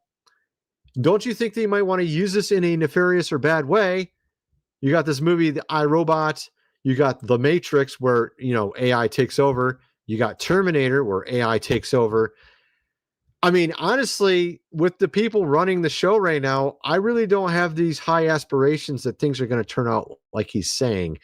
I'm thinking more so it'd be like these movies like the Matrix, probably more the Matrix than Terminator, but who knows, right? At any rate, you get kind of the idea. So then you got this clip here. I thought this was interesting what this guy's saying. Let me just play this and we'll just kind of talk a little bit about it. In 2012, okay? I think the world ended in 2012, okay? Now, a couple things happened. For one, you guys know about CERN, right? No. Okay, CERN, the Hydrogen Collider. And what that is Hadron, actually. They discovered the God particle through that. And they've been doing tests since this thing is fired up that have to do with what makes up the universe, the secrets of the universe, right? So since this thing has fired up in 2012, they said in theory, it could have collapsed time itself or Earth or ended the Earth from what we know it, right? Because they're smashing atoms together and doing all these different things. Actually, this is interesting what he's saying because it kind of fits into the whole thing with the Mandela effect, where essentially different timelines of history have been essentially ended or collided together. And this is why people are like, well, wait a second. I remember that being different in the past. For example, I mentioned the movie The Matrix. I've talked about in the past where I thought Keanu Reeves was actually gay at one point.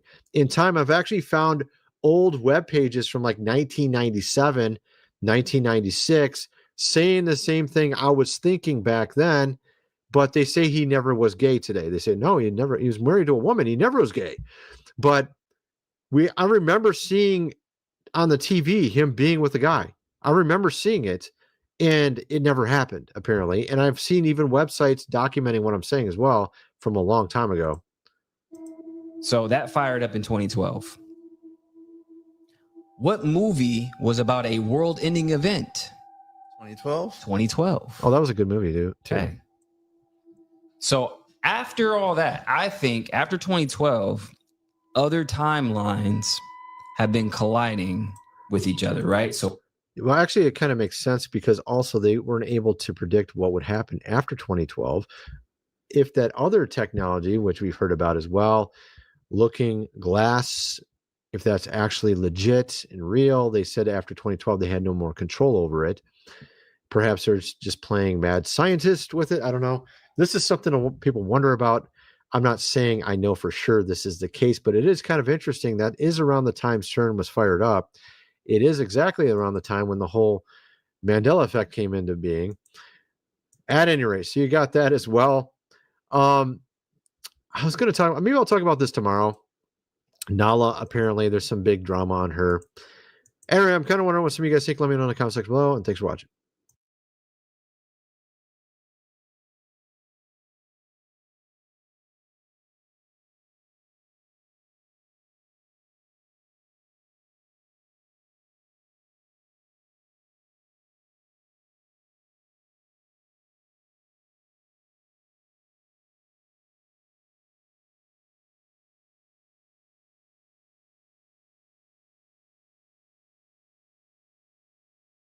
See it. A lot of us are. Government is shut down and NASA has stopped giving updates on 3IA Atlas because they, in fact, know that it's not just a meteor and it's not just going to pass through the sun, and that it's actually the Anunnaki or princely bloodline coming back to do what they're supposed to do. Hi, lovelies, welcome back to my channel. If you're new here, my name is Belinda Strana. Thank you so much for all the love and support. To my returning subscribers, those people that share my videos, leave commentaries, and also educate each and every one of us. You guys are the real MVP. So lovely. I came across these stitches on my For You, and I thought to share. Many people are reacting to the fact that because of the government shutdown, these folks has refused to give updates on Anunnakis or even 3i Atlas. This actually sparked a lot of conversation on the Space Official platform, and I was able to put up some of those stitches.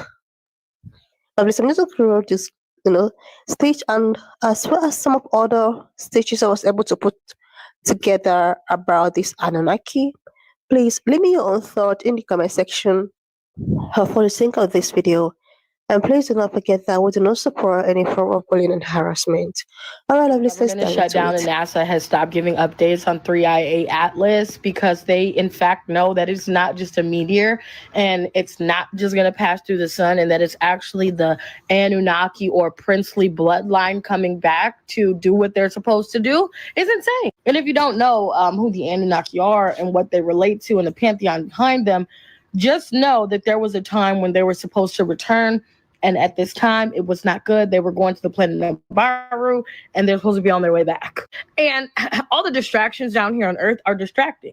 But let me just give you a quick little lesson on what the fuck is going on. So I know this cat showed up at my door, all black cat, of course, about 3 weeks ago, and she had kittens. So if anybody wants a kitten, let me know. I didn't know she was pregnant, but we're here now. So 4 kittens for free. Come get them. The interesting thing that most people don't know about the Anunnaki is they are used in everything from like formulas to create curses, and they appear in incantations as well. They also correlate to the Epic of Gilgamesh. If you guys know what that is, it's all insane.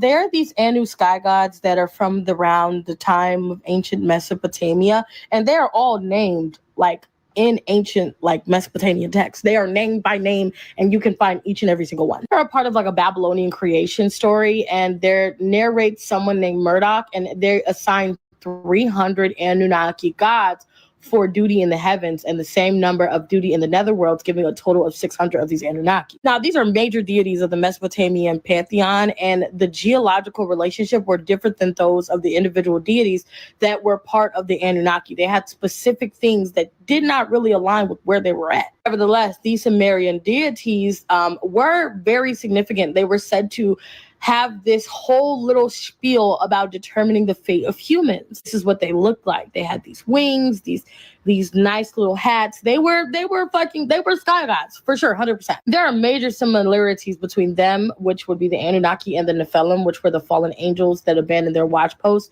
And they also align with the old Babylonian version of the Epic of Gilgamesh. Again, one big thing that people don't talk about is how the Anunnaki, the term Anu in Sumerian text translates to princely blood. And the Anunnaki believed in keeping a princely bloodline pure, and said that one day they would come back from planet Nabaru to re-engulf that bloodline.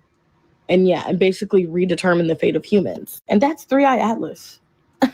That is them returning. I am almost 100% sure that these people traveling through the galaxy who will stop on Jupiter, okay, they will stop on Jupiter next year, March 2026. They're on their way back. And we're in the plot of Don't Look Up. I'm just putting that out there. Think what you want. The fact that the government is shut down and NASA has stopped giving updates on 3IA. You and me, you know what we got to do? We got to talk, because allegedly we've had our first communication with the Anunnaki this weekend. Now, if you don't know what I'm talking about, after the alleged meteorite fell to the ground, a message from the Anunnaki allegedly came through in Alabama, and more specifically Georgia, during a national television broadcast. In this alleged message that lasted for up to 3 minutes, the Anunnaki message claimed to say that they knew about the galactic war that was going on above us in space. They knew about the wars here on Earth. They also knew about the meteorite that fell to the ground, which it wasn't a meteorite. They also claimed that a lot more weird and bizarre and unexpected weather conditions and anomalies would be taking place in the coming months. In this message, the Anunnaki did claim to say that they are here to help. They are not here for any other thing, but they are here to help mankind. Now, have you heard this? And are you perhaps someone who actually saw this message? Now, I have received videos and stories and messages from people claiming all of these things, but I specifically want to know if you've heard about this. Do you know about this, or did you see this? Because after I went down the rabbit hole, a lot of the things are adding up, but I want to hear from all of you, because after the meteorite fell, this message has now come across our screens. So drop it in the comments. Let me know what you know about this, and if you've seen it or you know someone who has. And remember, anything we talk about is for learning, information, and entertainment purposes only, because it's up to you to believe what you want to believe. It's not up to anyone else. So drop it in the comments and help me get this video to as many people as possible. Y'all know they said these aliens that's supposed to be touching down look like 7 foot tall African Americans. So y'all seen them. So y'all seen the aliens. They came here already, right? Because I know y'all ain't seen them through a telescope inside their ship, right? No, I don't think so. But they said they look like 7 foot tall African Americans. And how they get that description, it sounds a lot like when the police put a description out of a suspect. Man, they probably just be like, eat African American, go stop the next one you see. You feel me? Like, so the aliens that's supposed to be coming here in 2 weeks or in November or whenever the fuck they're supposed to be coming, they look like 7 foot tall African Americans. You see how they twisting the narrative up, right? They look like African Americans. So be scared of African Americans. The ancient alien African Americans are coming here. They're not African Americans. You feel me? Because, you know, we as black people, y'all gotta open up. You feel me? Y'all gotta open your mind up. Y'all gotta open your eyes up. We not African Americans, bro. I ain't even gonna say it, but they spinning the narrative like they always do, like they've always done. Them aliens that's coming is our ancestors. That's the ancestors coming back to this world where shit went down at to get back everything that motherfuckers owe. You feel me? They are 7 foot tall. Native Americans.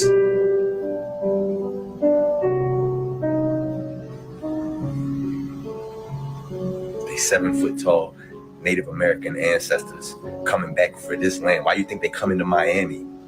You feel me? They coming to Miami? Where did the shit start at? You feel me? 7 foot tall ancient Native American ancestors coming back to fuck. Baby, that's not a red sun. That's planet Nibiru. You see, it's the reason why the Pentagon warned us about the Anunnaki returning, when the truth is they actually never left. You notice lately there has been a lot of things, strange things, right, happening with the sky and rainstorms and tornadoes in places where they normally don't happen. And the reason for that is they don't want us to see what's really going on. But here's the thing, even if we cannot see it, a lot of us are feeling it.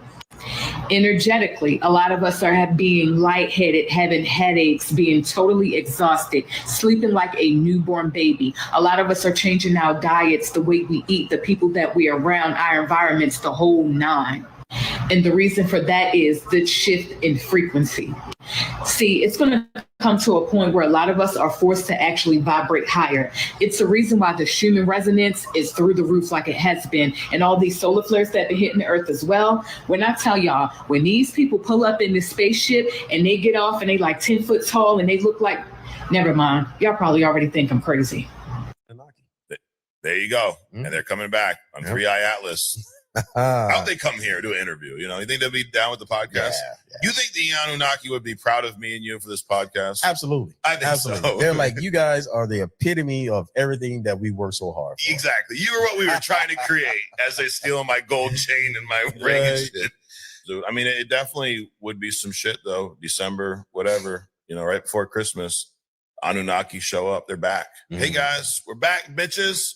This could be, Adrian, that Independence Day moment you're always talking about. I believe in the next 10 years that we will have an Independence Day event. You're going to wake up in one morning and there's something floating over your fucking town, dude. It may be in the next fucking 10 weeks at this rate, you know? Right. Shit.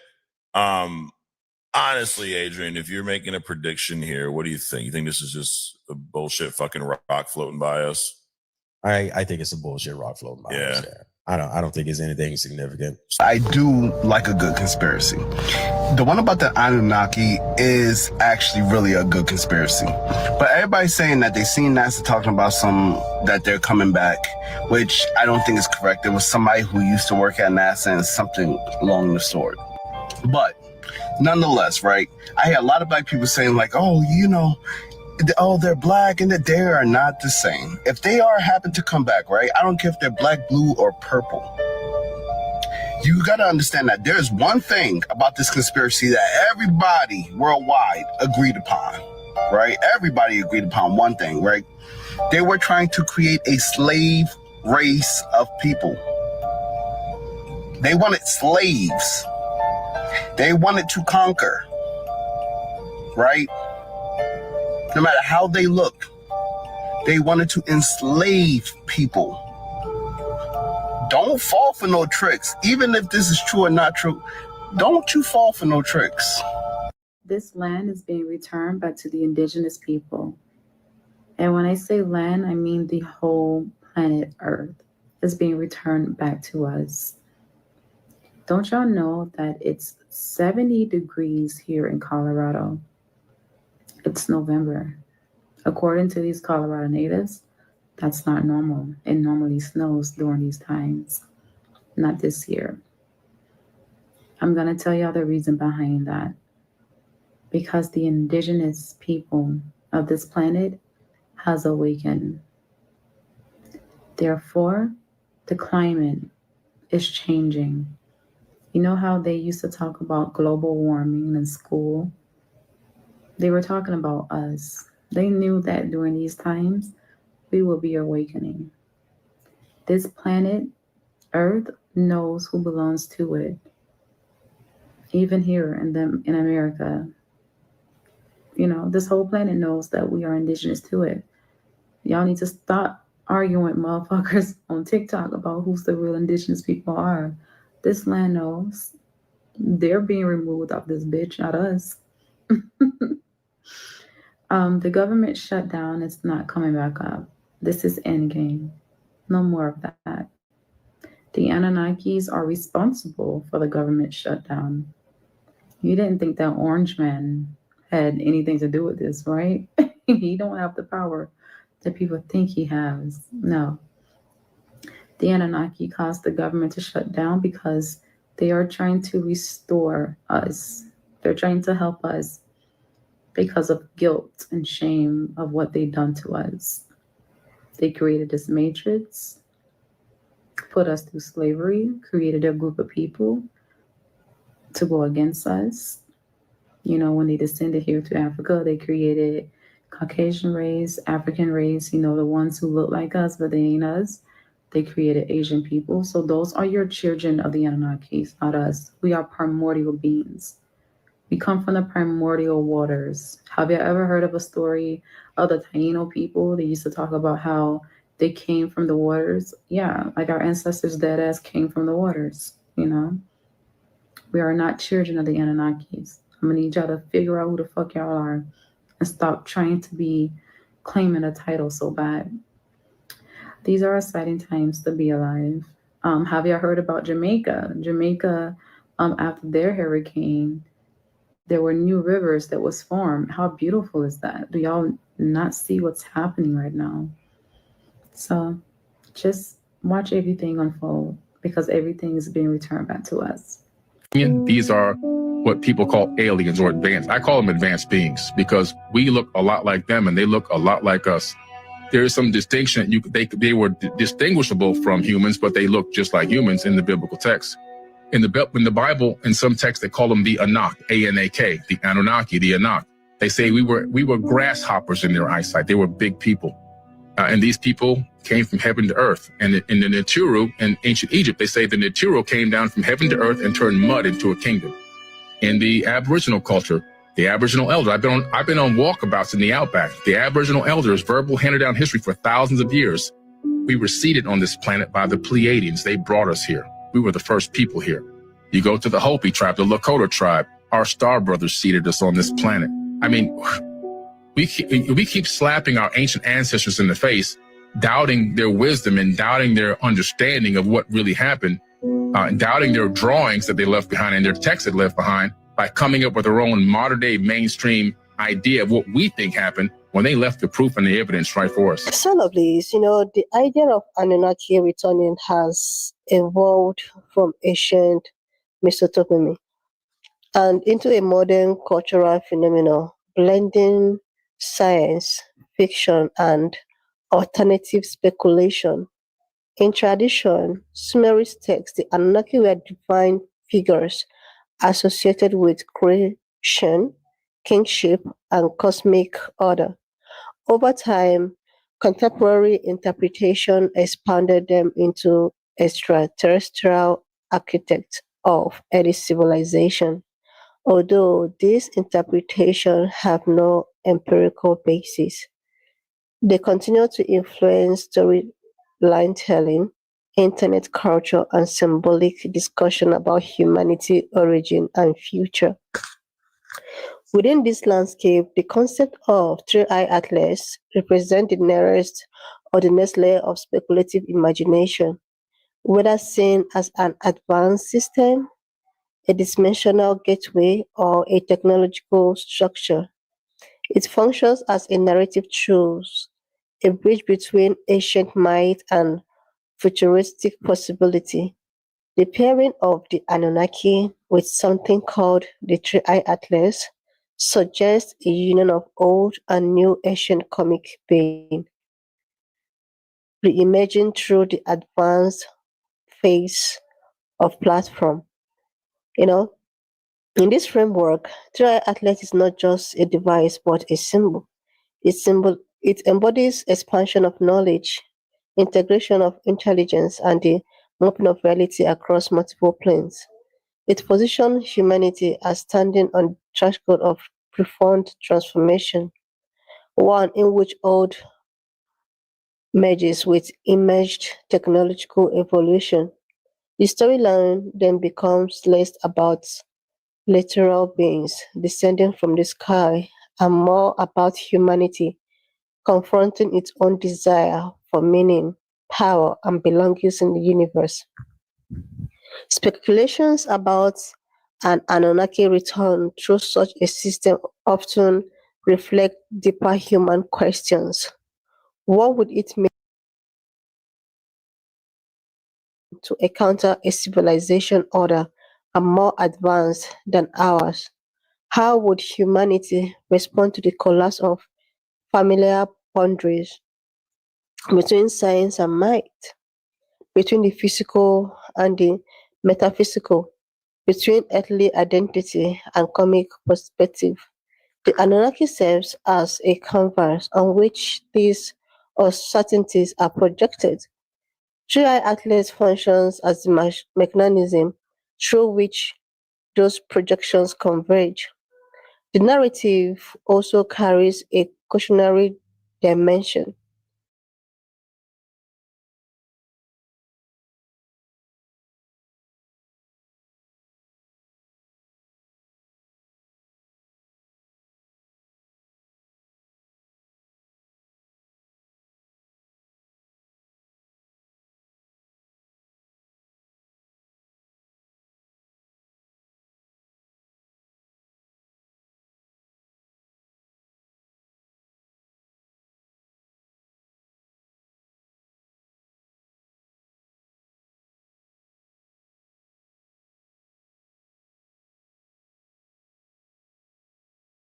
Of high-ranking military members inside of the Department of Defense and in the Pentagon named the Collins Elite. This group has been operating since at least the 40s and still are today by all accounts. Now, through the years, through their research, through their investigations, they've uncovered something so massive that it will change basically what everybody thinks they know about the phenomenon. They're a covert intelligence group with access to classified UAP evidence, UFO evidence. It's evidence that proves these entities flee in the name of Jesus Christ. You heard that right, Jesus Christ. And there's also a connection to these entities, to UFOs, to UAP, to the occult, to Satanism, to rituals, to black magic. Here's the part that should make everybody pay attention. They've been hiding this from Congress. They've been hiding it from the public. Nobody really talks about this stuff. The information is there. It's available to those who have the eyes to see. But they don't want you seeing it, because if this gets out, it's going to destroy the narrative that the government's trying to push, that extraterrestrial narrative that we're being visited by beings from another planet, another galaxy, when in fact they actually know, okay, that these things aren't from another planet. They're not from another galaxy. They're from another dimension. These are spiritual beings, and they've done the tests to prove it. You can apply the scientific method to this just like you can anything else, and that's what they've done, I believe. They've come up with concrete proof that these things, UFOs, UAP, the beings that fly them, are demonic in nature, that they're spiritual, and that they are not what they claim to be. Some of you might remember this, some of you probably don't, but it was a long time ago. I think it was in the 90s off the top of my head. I'm not sure. a mysterious caller, called into Art Bell, Coast to Coast AM, and he said, "Okay, this is the kicker here." He said that he's a whistleblower from Area 51, and you could tell on the call that he was panicked. He was crying. He was rushing the information out. He sounded like he was in distress. So he basically said that the U.S. government had made contact with these beings, referring to aliens or UFOs or whatever you want to call them, and that they are not what they claim to be, that they're interdimensional beings, and they know about some events that are coming. He said a couple other things. I can't really link the whole thing because it's copyrighted, but I'll link a couple sections of it. Listen to this. You're on the air. Hello. Hello, Art. Yes. Hi. I don't have a whole lot of time. Okay. What we're thinking of as aliens, Art, they're extra-dimensional beings that an earlier precursor of the space program made contact with. They are not what they claim to be. A lot of aspects of the military establishment, particularly the Area 51, the disasters that are coming, the government knows about them. They want the major population centers wiped out. The few that are left will be more easily controllable. I started getting...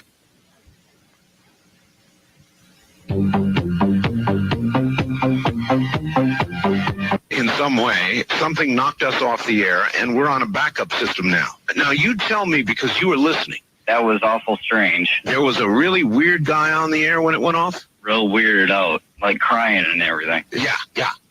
Now, it was a little while later where the same guy, he called back saying that it was a hoax, right? Saying that, oh, I did it. It was a joke.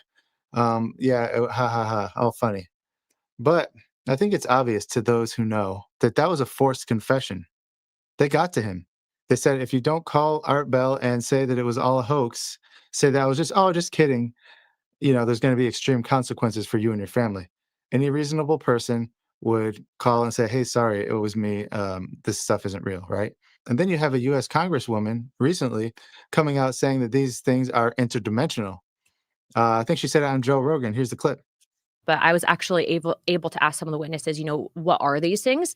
And they keep saying interdimensional. And then when you talk about the interdimensional aspect of, are these things pre-existing, maybe outside of what we currently know as our own dimension? Well, they call them interdimensional beings. I think that they can actually operate through the time spaces that we currently have. And that's not something that I came up with on my own. That's based on stuff that we've seen. That's based on information that we've been told. And then also too, I think that there's this historical aspect of, this gets into the deeper theories and concepts of religion. And I think the history that we currently know. And all right, let's back up a little bit. So you know who Luis Elizondo is, right? He's the former Pentagon UFO program director who became a best-selling author. He wrote Eminent, the book, and he's been the face of the UFO disclosure since his book came out and earlier, right? I think it was 2018 when he hooked up with Jeremy Corbell and the guy from Blink-182. He's been the poster boy, the UFO poster boy. Everybody listens to this guy. He's going to tell you everything you need to know. And if your questions go beyond the scope of what he's willing to say, what he's authorized to talk about, he's going to shut them down, right? So in his book, he talked about this group called the Collins Elite, who he had direct contact with during his time at the Pentagon. And one of these people told him directly, have you read your Bible lately? And told him basically, if you want to know what these things are, look in the Bible because they're demons. He told them that they're demonic. These are demonic beings, okay? This was a member of the Collins Elite in the Pentagon. What did Luis say in his book? What was his official response? Well, he basically said it was just a group of fundamentalist Christians, bunch of crazy religious zealots, that it was people that were so locked into their Christian worldview that they can't see the bigger picture. They can only see what their tiny little brains want them to see, right? That's what the narrative is. And then you have Jay Stratton, who is the head of the UFO or the UAP task force. He's another UFO whistleblower. And he's echoing the same narrative that the Collins Elite are nothing but lunatics, fanatics. Religious fundamentalists somehow got access to information in the Pentagon, and somehow they've been operating behind the scenes of the Pentagon for what, 60 years, 70 years. And these whistleblowers are also labeling these people, the Collins elite, as like obstacles to disclosure, saying that they're dangerous extremists and they're holding back scientific progress. But there's a problem with that story. There's a big problem with that story, and we're about to get into it. So the Collins elite are a secretive group in the Pentagon who know, they don't believe, they know that the UFO phenomenon, all of it and everything associated with it is demonic. It's evil. And because of this, right, they're being portrayed by these mainstream whistleblowers who, in my opinion, aren't really whistleblowers at all. They're just playing their role. They're saying what they've been told to say. They're mouthpieces. These people aren't just giving you information. They're being allowed to release specific information to serve a purpose, to push a narrative. And their narrative is that this group, the Collins elite, they're just a bunch of crazy people. But what if I told you that there is evidence to support what they're saying? That the Collins elite, they're not just some crazy street preachers, right? They're not sitting there with sandwich boards saying UFOs are demonic in the street. They're not televangelists. They're not theologians. They're none of that. What they are, they're intelligence analysts. They're Pentagon officials. These are scientists, people. They're people with security clearances way higher than anything that Luis Elizondo ever had. He even admits in the book that his boss was a member of the Collins elite. And it's obvious that this group that had survived in the deepest, darkest corners of the Pentagon for almost 80 years, they didn't arrive at this conclusion based on their faith, blind faith. No, they arrived on it through data, through real world experiments, classified research, repeatable results. This is the scientific method in action. And some people might be saying, I don't understand. How can you apply the scientific method to prove that these UFOs are demonic? It's actually pretty easy, and we'll get into that at the end of this. Because in my opinion, there is a formula that it proves 100%. There's no question about it that these things are demonic. The results of these experiments, the conclusions, people like Luis Elizondo, they don't want the public to know about this. They don't want this information getting out. Because if it did, it will change the way that people see the whole UFO narrative. It will change the public's perception of the UAP programs. It will change it from, oh, it's just a bunch of scientists working on this exotic technology, trying to reverse engineer it so that we might have a better future, like the film Age of Disclosure tries to tell us. It'll go from that to, ooh, these are actually evil beings that the government is coming in contact with using black magic and rituals who don't have our best interests at heart. In fact, it's the opposite. They want nothing more than to see our destruction, okay? This is the exact opposite of the narrative they're trying to push. They're trying to say right now that we need to have access to this technology because it's life-changing technology. But that's not it at all. It's the opposite of that. It's life-changing, yeah, in the worst ways you can possibly imagine. So before I get ahead of myself, I'm going to back up a little bit. And I want to talk about why all of these UFO whistleblowers, this whole new modern UAP, UFO movement that's come along, including a lot of YouTubers, they're all pushing the same exact narrative. All of them.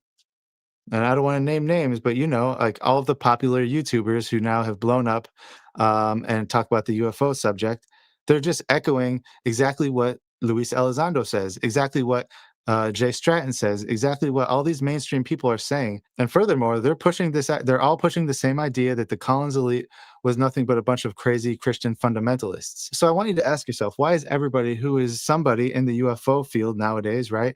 Podcasters, investigators, filmmakers, why are they all pushing the same narrative? And I think the answer is pretty complicated, but if you really want to get a grasp of what's happening, we have to go back, okay, to about 1947. And there was this famous occult ritual by a rocket scientist named Jack Parsons. And to talk more about what happened here, this ritual, I'm going to play for you a clip from an interview I did with Justin and Wes Fall Brothers Productions, on this exact topic.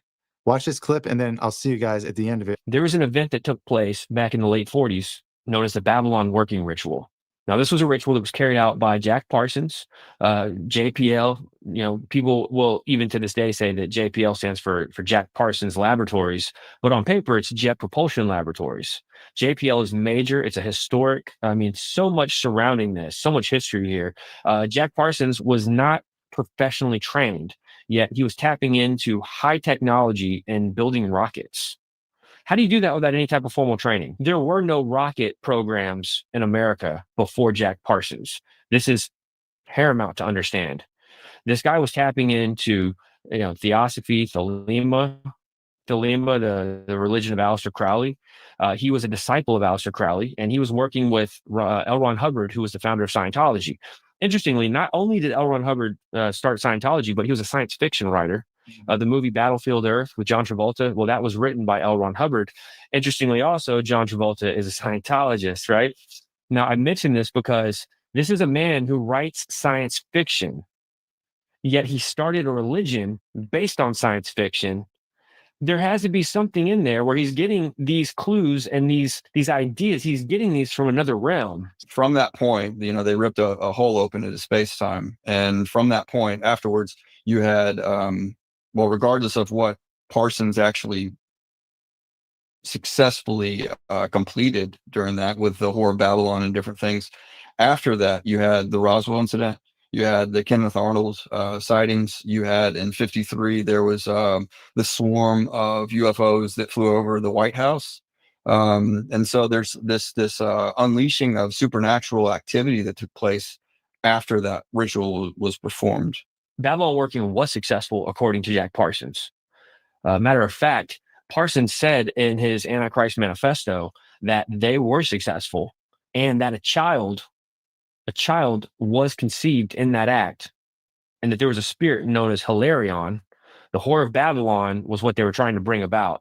They believed what we believe, in that America was the final Babylon. Like, this was the revived Babylon. They believed it, and they were occultists. We're Christians and we believe it. There's evidence to back this up. But yes, let's backtrack just for a second.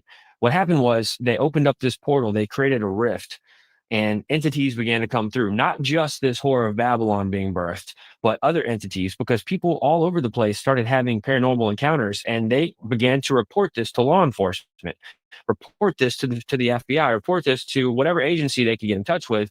And so the federal agencies said, we've got to come up with an answer for this. We were not prepared for any of this. There's UFO activity. There's talk of entities and demons and winged creatures and just all kinds of weird, just paranormal demonic activity following this ritual that Jack Parsons said finally worked.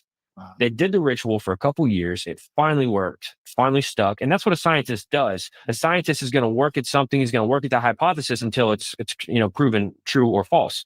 Now, finally, the researchers, the government puts together this group that says, we're going to get answers to what exactly took place out there in the desert in California by Jack Parsons and L. Ron Hubbard. They go to Jack Parsons, and keep in mind, Jack Parsons is also working with the government. He's now been given, special privileges on things. So they go to him and they say, Jack, all of this stuff that's happening right now, did you do this? Did you do this? And, he said, I think so. Now, shortly thereafter, Jack Parsons blows himself up in a lab. Accidental. It was not intentional. The occult belief was that whoever opened up the portal had to close the portal. Well, Jack Parsons is now dead. Wow. And the federal government is now having to understand and depict exactly to the public what's happening here. And so this group is researching, and out of that group, they finally start to make some headway. They know they're dealing with entities. And so in all of that, they begin to try to make contact with those entities, maybe for some help, maybe because they're trying to figure out how to close this thing. Maybe they're trying to figure out how to undo what Jack Parsons did. So they go through satanic rituals to communicate, because that's the only method of communication that they know that works to contact these entities. In doing this, there's a small faction known as the Collins Elite. This is where our film picks up. The Collins Elite was a small group inside of this larger group that was originally created to get answers to all of this. But once they began to engage in satanic rituals and magic and alchemy, this group says, hey, you know what? This is not what we signed up for.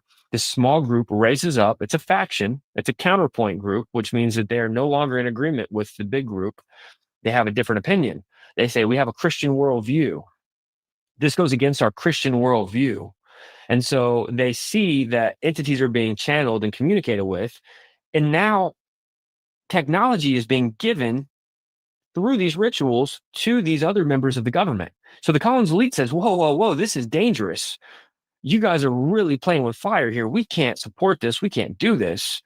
And because of their Christian faith, they had the conviction. They saw this taking place, and they're like, well, we don't need to be a part of this. This is what the Bible talks about and the worship of demons and of other gods, and especially being, using blood sacrifice and different types of black magic to be able to accomplish it. So they saw that, and they didn't want to be a part of it. They also were able to tie this back to what Jack Parsons and L. Ron Hubbard did in the desert in the late 40s. You've got literally just the group, and maybe a director knows about it. Nobody else. It's completely classified. It's top secret. It's under lock and key. But I want to mention something. One of the bombshells that we dropped was that there's a declassified federal document. Anyone watching this interview can go find this document. It's on the FBI vault. Document 6751. It's a document from the 40s. It was written by a prominent member of academia, and it was submitted to the FBI. In this document, they make a case that entities are not space aliens, but that they're interdimensional or extra-dimensional entities that are crossing over from a plane known as the ethereal plane. Now, we know, as researchers of the New Age movement, we know that that is where the ascended masters are supposedly said to be on a high level. This ethereal plane is very popular. When you talk to people who astral project, people who channel, people who remote view, people who want to tap in or go on a trip, an ayahuasca trip, a DMT trip. Ayahuasca, different trips, DMT, that does allow you to cross over, or allows a person to cross over into those dimensions. Outside of that, the satanic ritual has proven to be the most effective. And from the research that we've done, the people that we've interviewed, that seems to be the constant. That's like it's a guarantee you're going to make contact if you do this. Now, the federal government had this document in the 40s, and language was used in this document that came right out of the playbook of Theosophy. Now, the guy that received this document, this is so crazy. The federal agent receives a document, and look, the FBI is constantly bombarded with phone calls and letters and emails, and they just can't deal with all of the propaganda from citizens. People make stuff up, and it's just it's nothing. It's crying wolf. So the FBI has to really be careful what they accept and what they don't. But this was back in the 40s. So the guy that receives a document, he recognizes that this information was received through paranormal means. Matter of fact, the language used in the 40s was super normal. That's the old way of saying paranormal, super normal. So he says that all of this information was received through super normal means. Therefore, we need to discount it. It's not valid information. Now, that's the headline that he put. It's like a cover letter. If you really believe that, why did they classify the document? Why did they classify it and then forward it to all of these FBI prominent members at the highest level of security clearance? Why in the world would they classify it and lock it up if they didn't believe it? It wasn't until years later that they declassified document 6751. And I read this document and I'm thinking, okay, since the 40s, the federal government at the highest levels have known that these are not space aliens, that these are entities coming from another dimension. In scripture, you have the chariots that are mentioned, God's transport, basically, and it ripping through the space-time from the spiritual into the natural. I think that's basically the same thing that we're dealing with the UFOs. And because of the different deals that they've made with the governments, with the sharing of their technology, in order for them to have a safe space of being able to do whatever they do in the deep underground military bases. I think that some of the ones that you're seeing today are going to be basically the government taking that information and creating their own spacecraft. The technology that Stan Deyo was working on with anti-gravity craft, I think it follows along the same thing. You can go back to the Nazis with the Die Glocke and different things like that they made, which also they were highly involved with the occult. They didn't just wake up one day and say, hey, I'm going to try this, this, and this. There was a basis. They went in there and they performed rituals to get the information to be able to practice that. When you talk to someone who has worked in a deep underground military base, which we've interviewed people, they talk about different classes of entities. None of that is really mentioned in 6751. It's more so an overall summarization of what's going on. Now, there were some information about traveling through the dimensions. There's some very fascinating tidbits in this document. And we don't really go too deep into the document other than referencing it in the film. because we had to go through, we've got over 300 declassified documents in our collection right now, all pertaining to aliens, UFOs, extrasensory perception, psychic activity that they're training people to operate in. The federal government has been training people in the occult since the 40s, training them in how to operate in occult magic and occult sciences. Everything our Bible tells us is absolutely forbidden. Our federal government has been a part of this since the 40s. And I want to add, back in the 40s, they still promoted the idea of a Christian nation of America. Yet behind the scenes, it just goes to show that the people in charge of our government have been pacifying the society since the beginning. And I don't understand how people could be so so blinded. We present the information. This is what they said in the 40s, and it's only gotten worse over the years. Now, let me just draw us into this other area real fast. This group, the Collins Elite, they really wanted to create, how can I put this? They wanted to create some type of resistance. Non-aggressive, of course. Non-aggressive resistance. That's what I understand that from my studies. That's what I believe.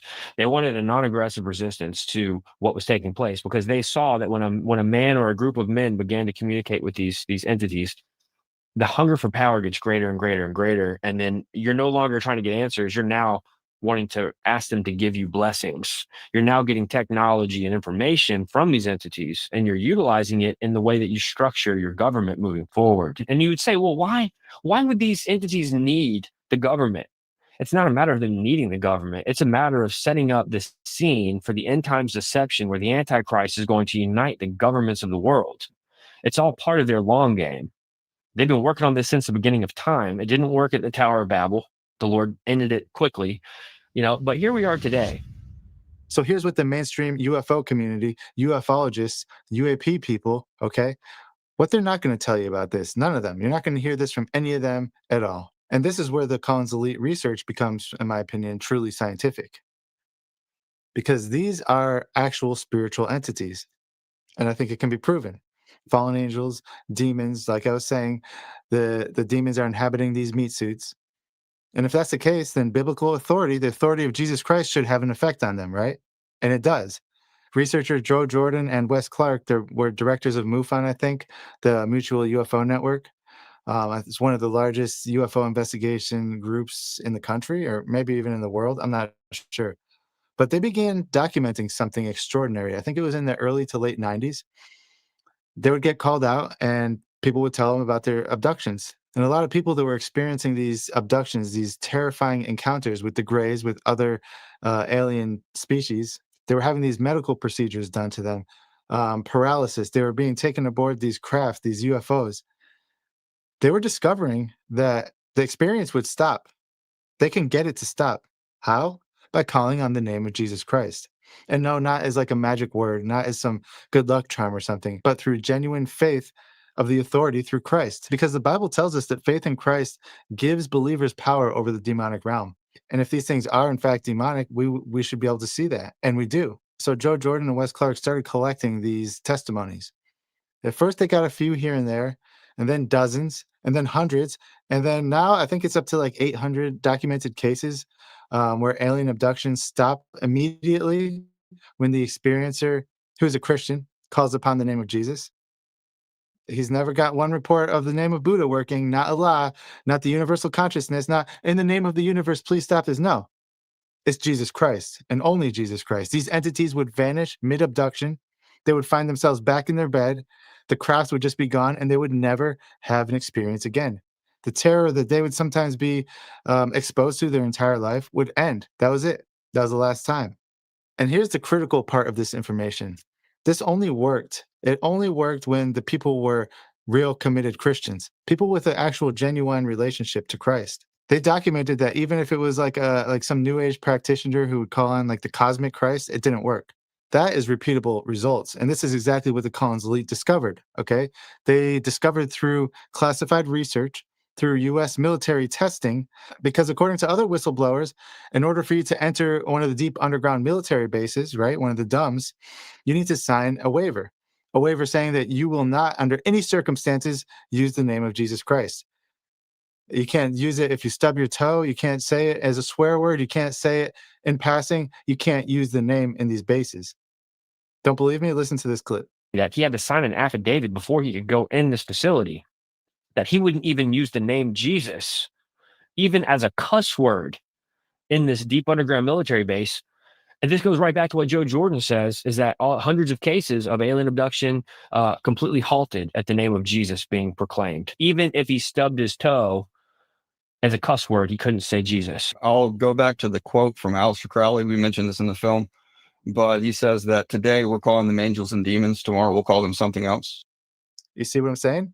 So if the U.S. military knows this to be true, that means they tested it and it was repeatable. They repeated this in controlled conditions, and the results were undeniable. The name of Jesus Christ has absolute authority over these entities. The Bible is explicit. It says specifically that every knee will bow to the name of Jesus. And I think it's in James chapter 2, it says that even demons believe and they tremble. These entities, they know exactly who Jesus is. They know his authority. They know his power, and they flee from it. The Collins elite, yeah, let's say they know because they did the tests, they did the repeatable experiments to prove that these are demonic encounters, that they fall under the authority of Christ. So why the deception, right? Why would extraterrestrials be disguising themselves as aliens if they're actually not? It's easy, because these entities, if they appeared as what they truly are, as demonic, as fallen angels, humans would recognize them immediately. There would be no question as to what they are, and we have the antidote for them. We'd call on God, and they would run away immediately. We'd seek protection through Christ, and through Christ, they have no power. So in order for them to have any power over humanity, they have to trick people. They have to appear to be what they're not. Because if people think they're aliens, they're not going to call on Christ. And the fact that they're positioning themselves as these advanced alien civilizations, that there are maybe our creators, there are guides, there are evolved ancestors from the future. Oh, let's welcome them. That's what people are going to say. Let's welcome them. Let's seek contact with them. We want their knowledge. We want their help, right? It's a perfect Trojan horse. And this is exactly what the Collins elite realized.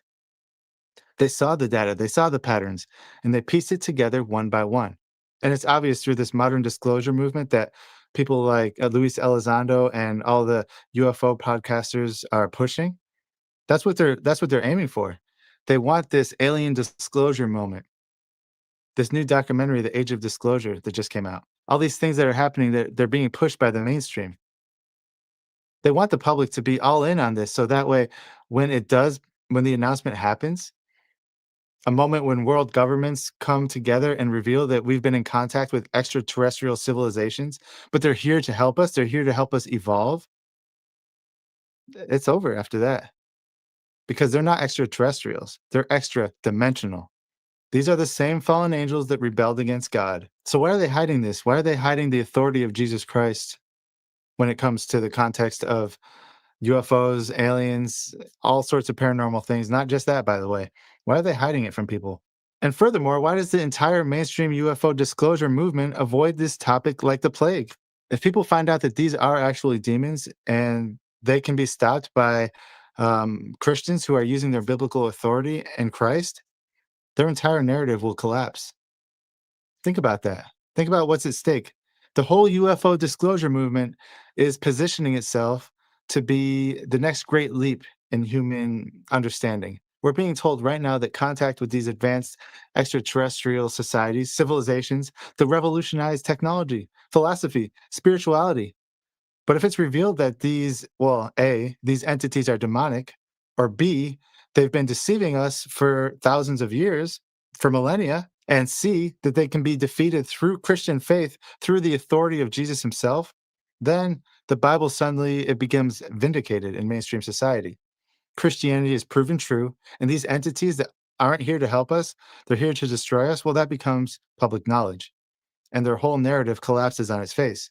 This destroys everything the New Age movement has been working towards, everything they've built, everything the transhumanist agenda is pushing, everything the globalists are pushing, their one world religion, because the solution isn't advanced alien technology.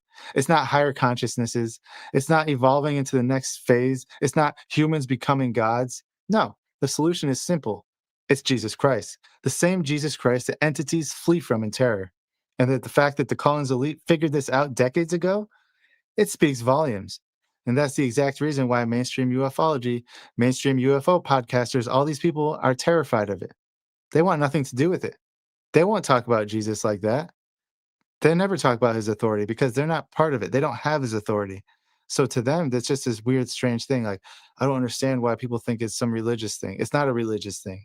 Jesus has authority over everything in creation, regardless of religion. Okay? He doesn't care about religion. He's the king of all kings. But I want to know what you think about this, okay? Put it in the comments below. And we'll see you next time, everybody.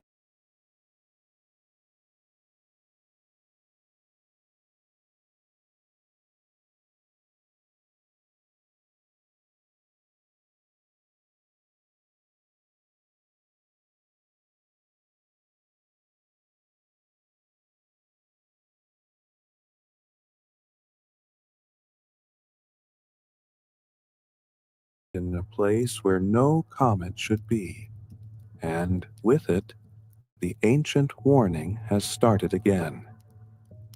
For thousands of years, old Sumerian priests watched the sky and wrote about a red wanderer that signaled the return of the Anunnaki, powerful beings they believed came from a distant world. Today, astronomers see something that follows the same strange path. An object we now call Three-Eye Atlas.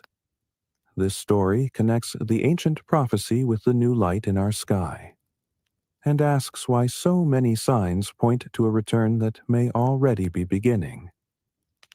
If you enjoy calm mysteries like this, subscribe and stay with us as we follow the signs in the sky. Long before cities rose from the dust, before written stories spread across the world, there were people who lived under quiet skies and watched every movement of the stars. The Sumerian priests were patient observers, recording each small shift in the heavens on clay tablets. They believed the sky was alive, that it carried messages from places far beyond Earth. One star in particular troubled them. It moved in a way no normal star should move. Slow, heavy, almost like it was following a path that circled the whole of creation. They named it the Red Wanderer. For them, this object was not simply light, it was a sign, a warning left by those they called the Anunnaki. They believed this wandering light marked a cycle, a return that happened again and again through history. When the Red Wanderer appeared, great changes followed. Floods, darkness, the rise or fall of kingdoms.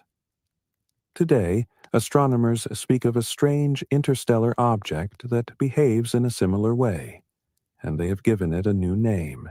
They call it Three-Eye Atlas. But the ancient priests would have whispered a different name, the sign of return. The oldest star records show careful lines, small marks pressed into clay, and patterns that match movements still seen today.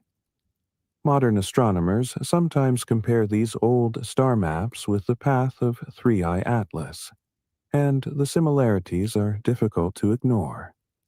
The Sumerians wrote that the Red Wanderer did not belong to our sky. It came from far beyond, from a place they described as the dark behind the wind. They believed the Wanderer returned on a long cycle, one that brought change, warning, and the presence of the Anunnaki. Even without modern tools, they sensed something unusual. They wrote that the Wanderer did not behave like other lights. It slowed, paused, and then continued its journey as if guided by some deep intention. Today, when scientists look at the path of Three-Eye Atlas, many admit it moves in a way that breaks the rules they expected. Slow acceleration, odd trajectory, and a brightening that came earlier than their models predicted. The ancient texts say this happens when the wanderer is nearing its purpose. If that is true, then perhaps the first sign has already returned to our sky. Across different Sumerian cities, the same symbol appeared again and again, a circle with a long tail carved across the top. It was their mark for the wanderer. Some tablets even show priests pointing upward, as if warning the people to stay aware of what was coming. They believed the wanderer was not only a sign of return, but also a sign of judgment. When the cycle began, the world would shift. New rulers would rise, old powers would fall, and the Anunnaki would choose who would guide the next age. Modern astronomers do not speak of gods. They speak of unexpected velocity, unknown origin, and strange composition. But the result is the same. Something is moving toward us from a place far beyond our star, something that does not follow normal rules.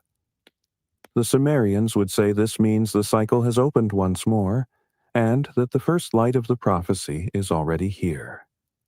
But if this is only the first sign, then what comes next? And what did the ancients believe would follow after the wanderer returned? Some ancient reports describe moments when the wanderer grew brighter than expected, almost as if reacting to something unseen. One old tablet tells of a night when the priests gathered on the highest platform and watched the red light pulse slowly across the sky. They believed this was a sign that the wanderer was waking, preparing for the next part of its long journey. These writings are simple, yet the emotion behind them is clear. They felt awe, fear, and a deep sense that the sky was moving with purpose. The wanderer was not just passing by, it was following an ancient pattern. Modern scientists might use different words, but their observations echo the same feeling. They speak of unusual brightening, unexplained changes in direction, and an energy signature that does not match natural comets. Some even say that 3i Atlas behaves as if it is adjusting to forces we cannot yet measure. When these findings are compared to the old Sumerian descriptions, the connection becomes difficult to ignore. The ancient watchers believed the wanderer was responding to the world it approached, and that each shift in the sky carried a message. If their story is true, then these first changes may be more than coincidence. Among the most mysterious tablets is one that shows two figures standing beneath the wanderer. Not human figures, but tall shapes with long garments, watching the sky as if they were waiting for a sign. The priests wrote that these beings were the Anunnaki, the old teachers who once walked among early people. They believed the wanderer was connected to them, a sign of their path through the heavens. The return of the wanderer meant the return of those who guided the first cities, shaped knowledge, and taught people to build, measure, and understand the world. Whether this is myth or memory, the tablet suggests the wanderer was never alone. It carried meaning, intention, and a link to something greater. Today, scientists study 3i Atlas and focus on its unusual movement. But the ancient stories add another layer, one that suggests the wanderer is part of a larger cycle involving those early beings. If the Sumerians were correct, then the bright sign in our sky is only the beginning. The next part of the story leads to the kingdom the Anunnaki were said to rule long ago, a place of teachers, builders, and watchers. And that brings one question. What kind of world did they leave behind for us to rediscover?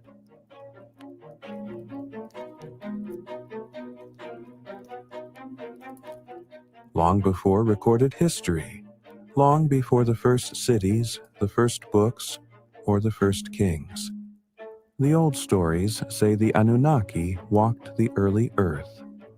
They were described as tall, radiant, and filled with knowledge that seemed far beyond anything humans could understand at the time. In the oldest Sumerian myths, they were not only rulers, they were teachers. They showed people how to dig canals, measure land, read the sky, and shape stone into structures that have survived thousands of years. These stories sound like myths, but the details are strangely consistent across different regions, suggesting something deeper may lie beneath them. Some ancient cities grew far faster than normal human development should allow. Stone blocks cut with perfect angles, star maps carved with surprising accuracy, and mathematical patterns that appeared long before such skills should exist. The Sumerians said these gifts were not invented by humans, but given by the Anunnaki. They believed a kingdom once existed where the old teachers ruled openly, guiding early people step by step. When this kingdom ended, knowledge was lost, scattered, or hidden. And now, as the wanderer returns to the sky, some believe the old kingdom may be preparing to reveal itself again. Many old carvings show the Anunnaki holding strange objects, tools that do not look like weapons, but instruments of measurement, energy, or learning. Some look like small rods, some like circular devices, and others like tablets filled with symbols still not understood. The people who lived at that time described these objects as gifts from the sky. They said the Anunnaki arrived not through simple travel, but through a path between worlds.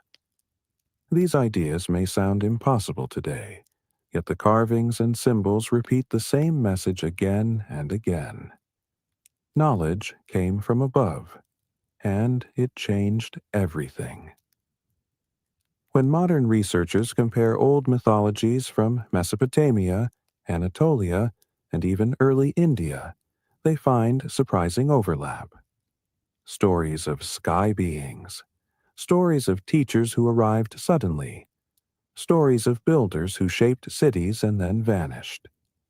Some archaeologists believe these tales reflect cultural imagination, but others admit the similarity is difficult to explain. The Sumerians believed the Anunnaki left because the world entered a new era, one humans had to shape alone. But they also wrote that the teachers would return when the sky showed a certain sign. And, as 3i Atlas moves across our night, some wonder if that moment has come. There is one old myth that speaks of a hidden place, a city built by the Anunnaki themselves. It was said to be a place of quiet light, where knowledge flowed like water and the air shimmered with strange energy. Some described it as a meeting point between Earth and the sky, a place where messages could pass between worlds. The story claims this city was not destroyed, but simply sealed away when the teachers departed. Over time, memory faded, but small clues remained. Carved stars pointing to forgotten directions, tunnels sealed with stones that do not match human craftsmanship, and symbols that glow faintly when touched by firelight. Some modern explorers have found ruins that seem older than any known civilization. Walls fused by heat instead of built by hand, stones cut with precision beyond ancient tools, and strange metallic traces that do not match the region. These discoveries have no clear explanation, but the Sumerians would say the answer is simple. The old kingdom is not lost, it is waiting. And if the wanderer in our sky is truly the sign of return, then the path to that forgotten place may soon open again. But what secrets did the teachers leave behind? And who were they waiting for? Ancient legends tell of a time when the Anunnaki walked openly among the early cities. People described them as calm and silent, moving with a purpose that others could not understand. They were said to carry knowledge in their voices, and power in the light that surrounded them. Some stories claim the Anunnaki could speak to the sky itself, calling down signs or guiding the seasons with rituals long forgotten. Whether these tales are true or only fragments of memory, one thing is clear. The early people believed these beings shaped the world in ways that human hands alone could not achieve. As centuries passed, the stories changed, but the symbols stayed the same. Tall figures with wings of light, hands raised toward the stars, and a circular object above them. Some researchers believe these carvings show a spiritual connection. Others believe they show something more literal, a record of a time when the Anunnaki led humans through a period of rapid growth and sudden knowledge. If this kingdom truly existed, its influence can still be felt in the ruins that remain. And now, as 3i Atlas brightens in the sky, some wonder if the old leaders are preparing to step into the world once more. One of the most mysterious Sumerian stories describes a council held by the Anunnaki before they left the world. The tale says they gathered on a high stone platform and looked toward a star that moved across the sky with a slow, steady glow. The priests believed this star was their guide, a light that marked the path back to their distant home. They wrote that the Anunnaki spoke of cycles, of journeys lasting thousands of years, and of a time when the sky would send a signal that the path was open again. This signal, they said, would appear when the Red Wanderer returned to the heavens. Today, the idea of a long orbit may sound like myth, but modern astronomy has confirmed that some celestial objects follow incredibly wide loops through space. Some even believe a world like Nibiru could move this way, appearing in the sky only once in many ages. If the Sumerians truly saw such a cycle begin, then they may have preserved the first clues to this strange journey. And now, as we study 3i Atlas and wonder about its origin, a question rises from the oldest tablets. What if the Wanderer is not moving alone? And what if another world is following the same ancient path? This leads us to the next part of the story, the long and silent route of Nibiru.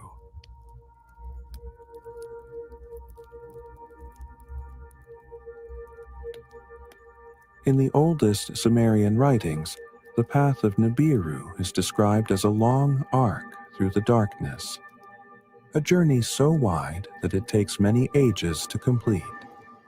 They said this world did not move like the others.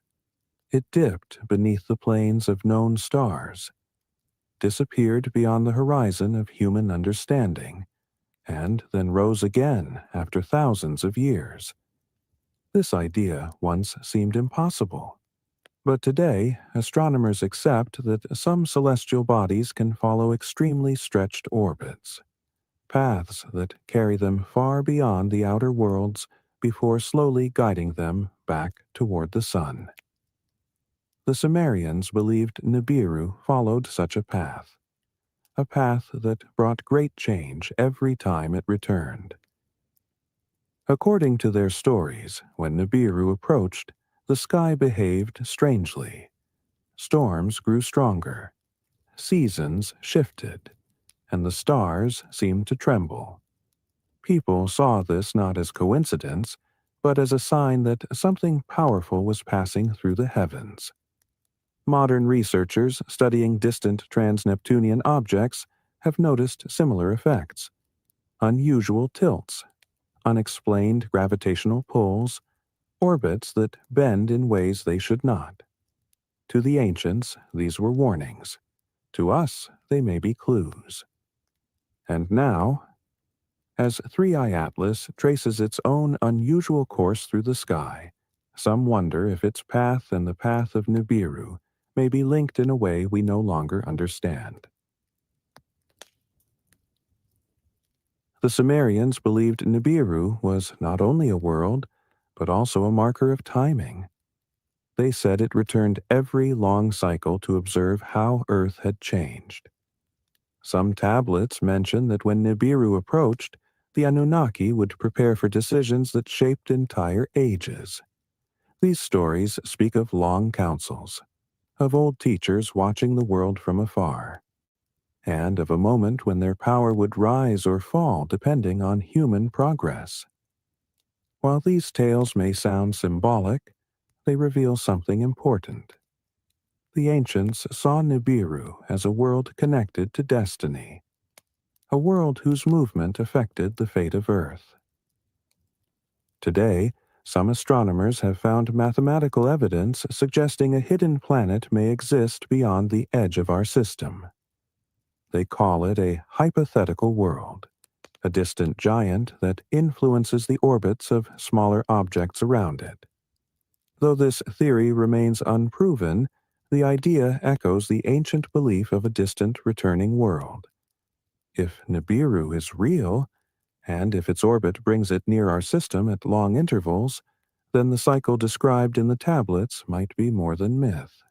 And, as the bright trail of 3i Atlas moves through our sky, it raises a question the Sumerians asked long ago. What returns first, the sign or the world itself? Some myths describe Nibiru as a world of deep fire and dark oceans, a place where light bends in strange ways and the air shines with a faint glow. They said the Anunnaki came from this world, carrying knowledge shaped by forces Earth had never seen. According to these legends, Nibiru's long journey gave the Anunnaki a unique view of the universe. They traveled through regions of space where time moved differently, where darkness flowed like water, and where the stars themselves seemed younger. These stories may sound impossible, but they reveal how the Sumerians imagined a world far beyond human reach. Modern science shows that space is filled with environments more extreme than anything on Earth. Worlds of frozen methane, planets with diamond rain, and stars that pulse with waves of invisible energy. If a world like Nibiru truly follows a long, looping orbit beyond our sun, it may pass through places unlike any we can imagine. This could shape its surface, its atmosphere, and the beings who live on it. And now, as 3i Atlas moves closer, some wonder whether the wanderer is simply a sign or a messenger leading the way for something far greater. If the path of Nibiru is opening again, what else might be following behind it? Some ancient tablets describe a moment called the Crossing, a time when Nibiru and the wandering star align in the heavens. The Sumerians believed this crossing opened a doorway between worlds, allowing messages and signs to flow through the sky. They wrote that during this period, the air felt heavier, animals grew restless, and the night sky seemed brighter than normal. These writings may sound symbolic, but they reflect a deep understanding of celestial cycles. The ancients felt that great events were connected not just to Earth, but to the motion of distant worlds that moved in silence through the darkness. Modern astronomers have noticed something similar when observing rare alignments in space. Small gravitational shifts, unusual energy patterns, even changes in the behavior of comets. When objects move near each other in space, they can influence one another in ways that are hard to predict. Some researchers believe that if a world like Nibiru exists, its path could affect bodies passing near it, including objects like 3I Atlas. This idea mirrors the ancient belief that the Wanderer and the distant world are linked. If their paths are drawing closer again, then the crossing described by the Sumerians may not just be legend. It may be a cycle repeating itself, right above us. As the Sumerians watched the movement of the Wanderer, they believed it was only the first part of a larger sign. They wrote that when the Wanderer appeared, the path of Nibiru would not be far behind. This belief shaped their temples, their calendars, and even their warnings to future generations. Many tablets describe the moment when two fiery lights would meet between worlds, a moment that marked the beginning of great change. Today, we see 3I Atlas brightening faster than expected, shifting its path in small but unusual ways. To some, these changes feel familiar, as if the ancient cycle is starting again. If you enjoy these calm and mysterious stories about the sky, leave a like so more people can join us on this journey. Your support helps keep these quiet tales alive and brings new eyes to the mysteries above us. And now, as we move deeper into the prophecy, the next chapter reveals something even more unsettling. The Sumerians left a message hidden in a clay tablet, a message from the old teacher Enki himself. It speaks of two fire stars meeting in the dark, and of a transfer of power that follows. Could this be what is beginning now? And what does the tablet truly warn us about?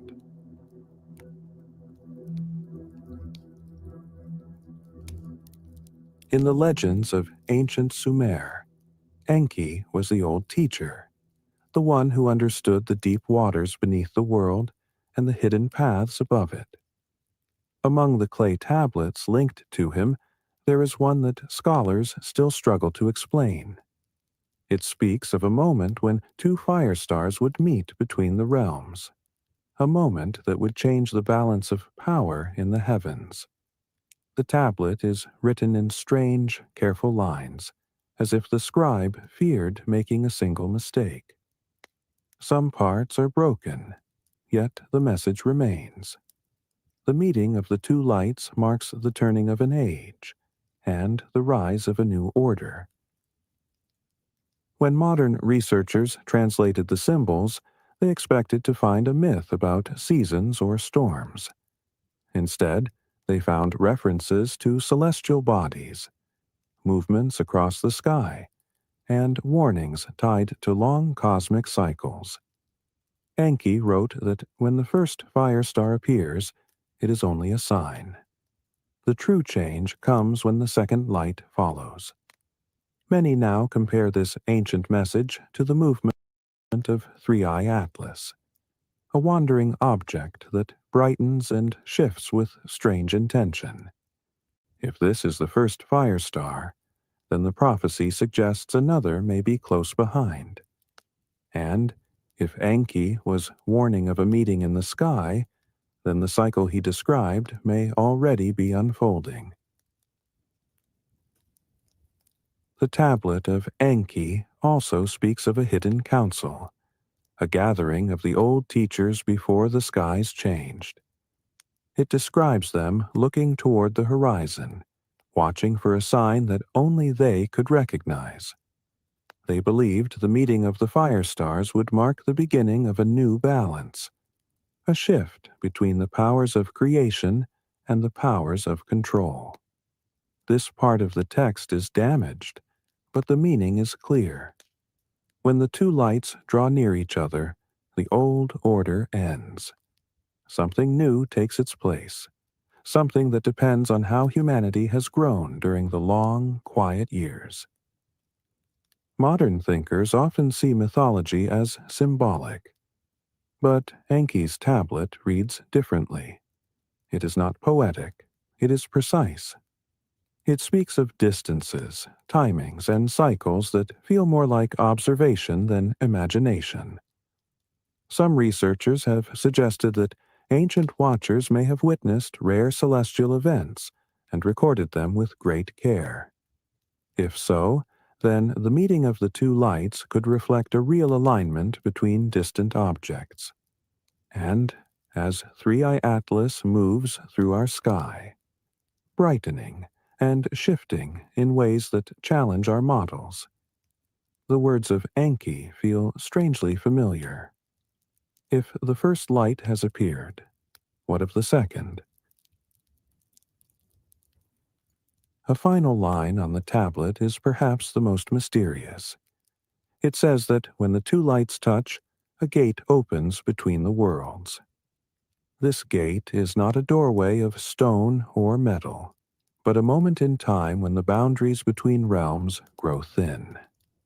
The Sumerians believed this was when the Anunnaki could move freely, shaping events in ways humans could not see or understand. They feared this moment, yet they also believed it marked a chance for renewal. In their eyes, the meeting of the fire stars could bring either destruction or guidance, depending on the choices made by those living beneath the sky. Throughout history, stories of cosmic alignments have often carried deep meaning. Cultures around the world saw the heavens as a mirror of Earth, a silent guide to the rise and fall of ages. When two bright objects moved close together, people believed the world was shifting. Today, astronomers watch 3i Atlas and wonder whether it will pass near something still unseen. If Enki's warning is truly about an alignment, then the most important part of the prophecy may still lie ahead. And as we approach the moment he described, the question grows louder. What happens when the two fire stars finally meet? Some copies of Enki's prophecy include drawings that scholars still argue about. They show two circles of light approaching each other, one bright and sharp like a burning star, the other dimmer, but surrounded by swirling markings. The ancients said these symbols represented more than lights. They represented forces. The first fire star was a sign of movement, a sign that the sky was shifting its weight. The second was a sign of power, something capable of reshaping the world below. When the two came close, the Sumerians believed the very fabric of the heavens trembled. To them, this tremble was not a threat. It was a warning. Modern scientists might see these symbols as early attempts to represent an alignment or gravitational influence.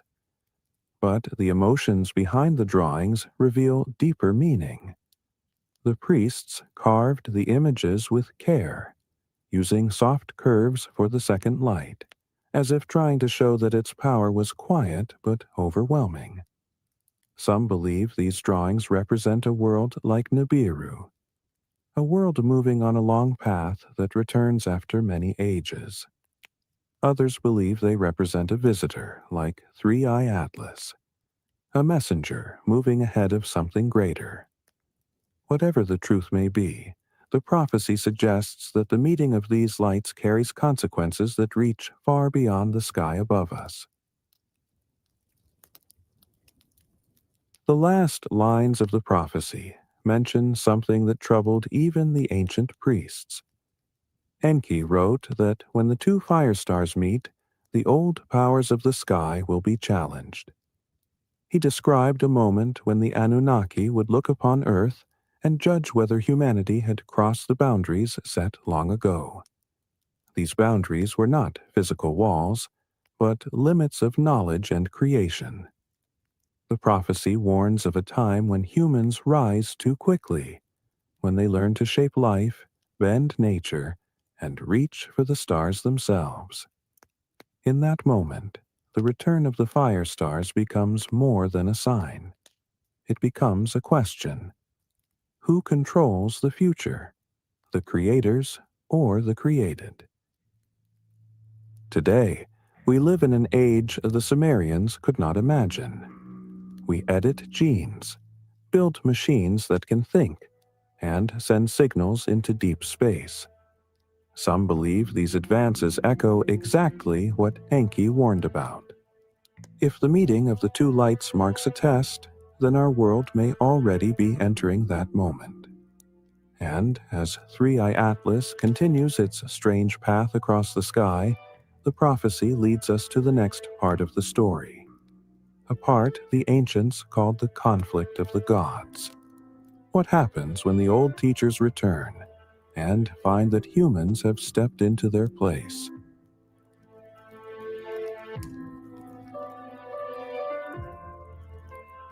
The Sumerian myths speak of a time before the Great Flood. A time when the Anunnaki disagreed about how much knowledge humans should be allowed to hold. Enki, the teacher, believed humans should grow, learn, and shape their own future. Enlil, the strict guardian, believed humans were moving too fast, stepping into fields they were not ready to understand. These stories describe long debates in the halls of the old gods, quiet arguments about the balance between guidance and control. The conflict was not a battle of weapons, but a battle of ideas. How much wisdom is too much? And when does growth become danger? As the world changed, the stories say this disagreement grew stronger. Humans learned to build advanced structures, measure the stars with surprising accuracy, and create tools that seemed far beyond their time. Some believed Enki continued to help them secretly. Others said Enlil tried to slow them down. Whether true or symbolic, these tales reveal a deep fear that the old gods had. They worried that humans might one day rise too high, too quickly. Today, as we create machines that think, edit the patterns of life itself, and reach farther into space, the ancient conflict feels strangely familiar. If the Anunnaki were to return, what would they see in us now? According to the old myths, the conflict grew sharper when humans began shaping life itself. There are stories of early experiments, strange animals, and attempts to blend knowledge from the sky with the life of Earth.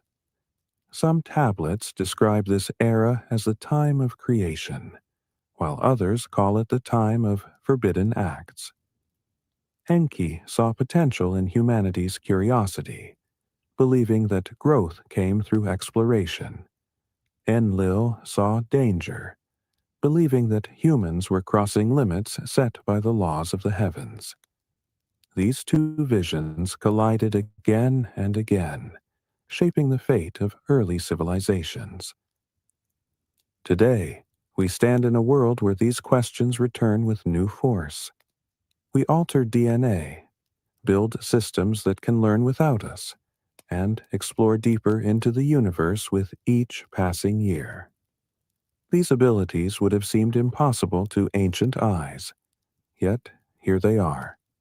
Some researchers say that if the Anunnaki myth has any truth, they would see modern humans as a species that has stepped into a new role. The Sumerians believed this moment would come during a cosmic sign, a sign marked by the appearance of a wandering light in the sky. And as 3i Atlas brightens above us, some wonder whether the ancient conflict is preparing to rise once more. Some legends describe the moment when the disagreement between Enki and Enlil reached its peak. They say the old gods looked down at a world changing faster than expected, filled with new ideas, new creations, and new structures that stretched toward the sky. Enki saw this as a sign of progress, a sign that humans were ready to stand beside the old teachers. Enlil saw it as a threat, believing that humanity was climbing too close to the power once held only by the gods. This fear led to tension between them, a quiet struggle that shaped many of the events described in the earliest myths. What makes these stories so striking today is how closely they mirror our own world. We create artificial minds, tools that can learn, speak, and even make decisions. We explore the very code of life, rewriting patterns that once seemed untouchable. If the old gods returned now, the myths suggest they would see a world transformed. Some would be pleased, others would be afraid. The Sumerians wrote that this moment of conflict would return when the sky sent a sign, and that sign would be the wandering light. As 3i Atlas crosses our sky, glowing brighter each night, the ancient question rises again. How will the old powers react to what humanity has become? Some Sumerian writings describe a hidden moment when the conflict among the old gods spread into the sky itself. They wrote that the heavens began to act strangely. Storms appeared in seasons where storms did not belong, and strange lights drifted across the horizon. The priests believed these signs reflected the arguments of the gods. When the Anunnaki disagreed, the world trembled. When they watched humanity grow, the winds shifted. When they prepared for judgment, the air grew heavy and silent. These stories sound poetic, yet they reveal how deeply the ancients believed the sky was connected to the fate of Earth. Modern scientists speak of disturbances too, but in different words. They talk about magnetic shifts, unusual energy readings, and sudden changes in the behavior of passing objects. Some of these events remain unexplained. When 3i Atlas began to brighten faster than predicted, a few researchers admitted the object behaves as if influenced by forces they cannot measure. To the ancients, this would have been a clear sign. The wanderer responds to something beyond our view, something tied to the old gods and their long-standing conflict. If the skies are stirring again, then the cycle the Sumerians feared may already be unfolding above us. In the final stories about this ancient conflict, the Sumerians wrote that the old gods would return only when humanity reached a level of knowledge that challenged their place. They believed the meeting of the two fire stars would test the balance between creators and creation. If humans had grown too quickly, the return would bring struggle. If humans had grown wisely, the return might bring guidance. Today, we stand at a point the ancients could not imagine. We create artificial minds, shape the code of life, and reach for distant worlds. The question the Sumerians asked becomes our own. What will the old gods see when they return? If you enjoy these calm and mysterious journeys through ancient stories, leave a comment and share your thoughts. Do you think humanity has crossed the line the old gods once feared? Or are we simply growing into our place in the universe? Your voice helps this story reach more curious minds. And now, as we follow the path of the wanderer through the modern sky, the next chapter takes us from legend into observation.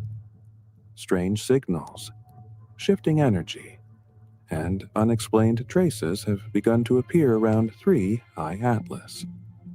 What did the ancients believe these signs meant? And what are we beginning to see today?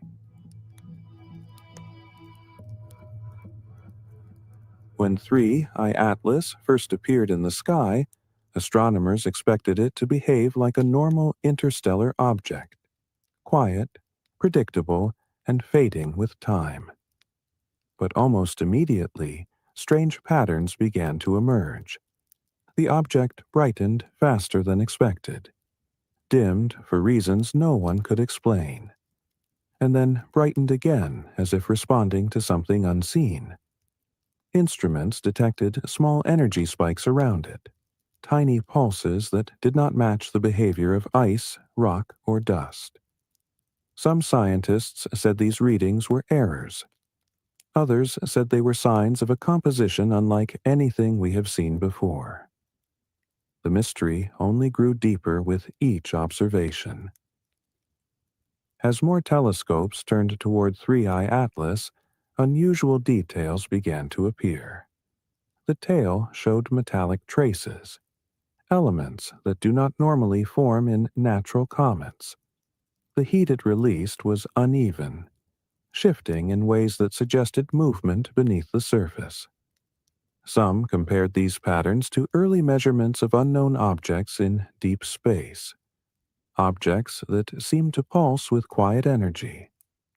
To the Sumerians, signs like these were not mistakes, they were messages.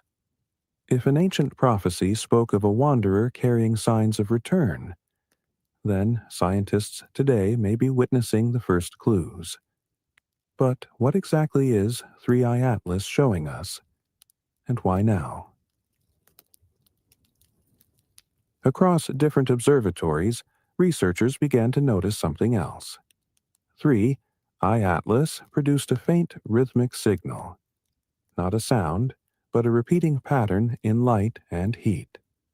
At first it seemed like noise, but the pattern returned again and again, steady, slow, and strangely deliberate.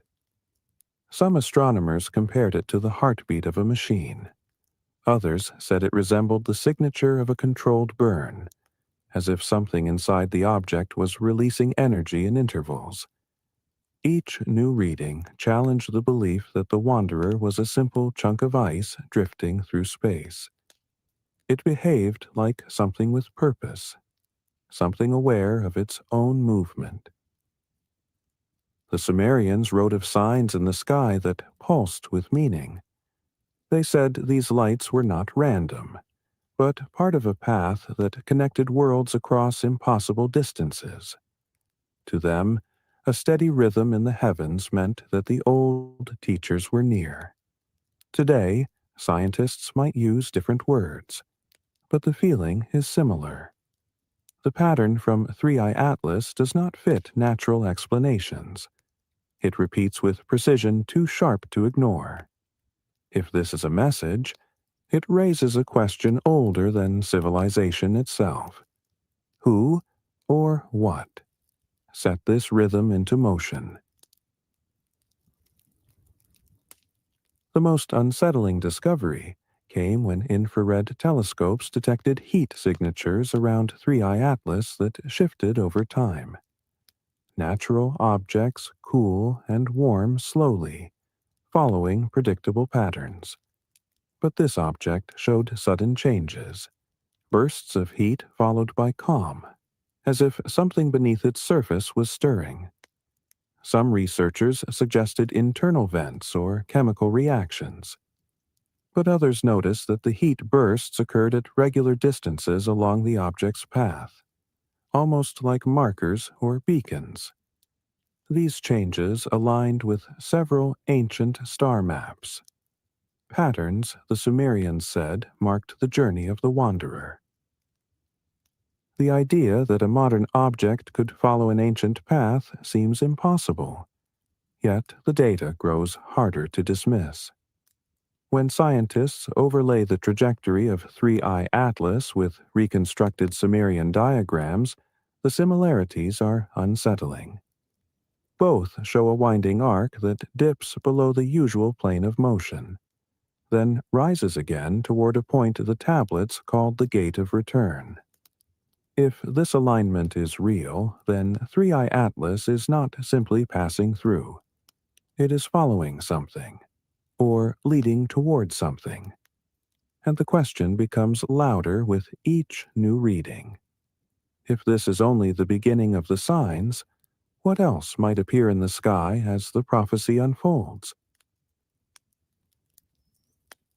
As scientists collected more data, something unusual appeared in the magnetic readings around 3I Atlas. The field around the object seemed to twist, bend, and ripple, as if shaped by an invisible force. Natural comets do not create patterns like this. Their magnetic signatures are weak and simple. But the readings from 3I Atlas showed loops and spirals, shapes that repeated in slow cycles. Some researchers thought it might be debris interacting with solar wind. Others argued the patterns looked too organized, too intentional. One astronomer even said it felt like the signature of a machine trying to stabilize itself as it moved through space. To the ancients, magnetic disturbances were more than scientific anomalies. They were omens. The Sumerians believed that when the wanderer approached, the sky's hidden forces began to shift. They spoke of air that hummed at night, fires that bent strangely in the wind, and moments when compasses of metal spun without touch. If the modern magnetic loops match their ancient descriptions, then 3I Atlas may be repeating a cycle humanity once witnessed long ago. And if these patterns are indeed signs of a hidden structure beneath the surface, then the object may not be a simple visitor. It may be something far more complex and far more aware. In the last weeks of observation, the most puzzling discovery came from a European telescope array. It detected a thin trail behind 3I Atlas, not made of dust or ice, but of particles that reflected light like polished metal. These particles arranged themselves in patterns, forming gentle curves that shifted with the object's movement. Some said it resembled debris from an ancient structure. Others suggested it might be fragments of a shell or casing. The Sumerians, however, described something similar. They wrote of a wanderer wrapped in shining fragments, pieces of a vessel that once carried the old gods across the dark. If you enjoy exploring these quiet and mysterious stories with us, tap subscribe so you never miss the next chapter. Your support helps keep this calm journey alive and brings more curious minds into the story. Because now, as we follow the signs in the sky, the next part of the prophecy turns toward meaning, not science. The name 3I Atlas may not be an accident. Old myths speak of a figure called the One Who Holds the Sky. And as we step into the next chapter, we ask the question the ancients whispered. Why does this object carry the name Atlas? And what does that name truly hide?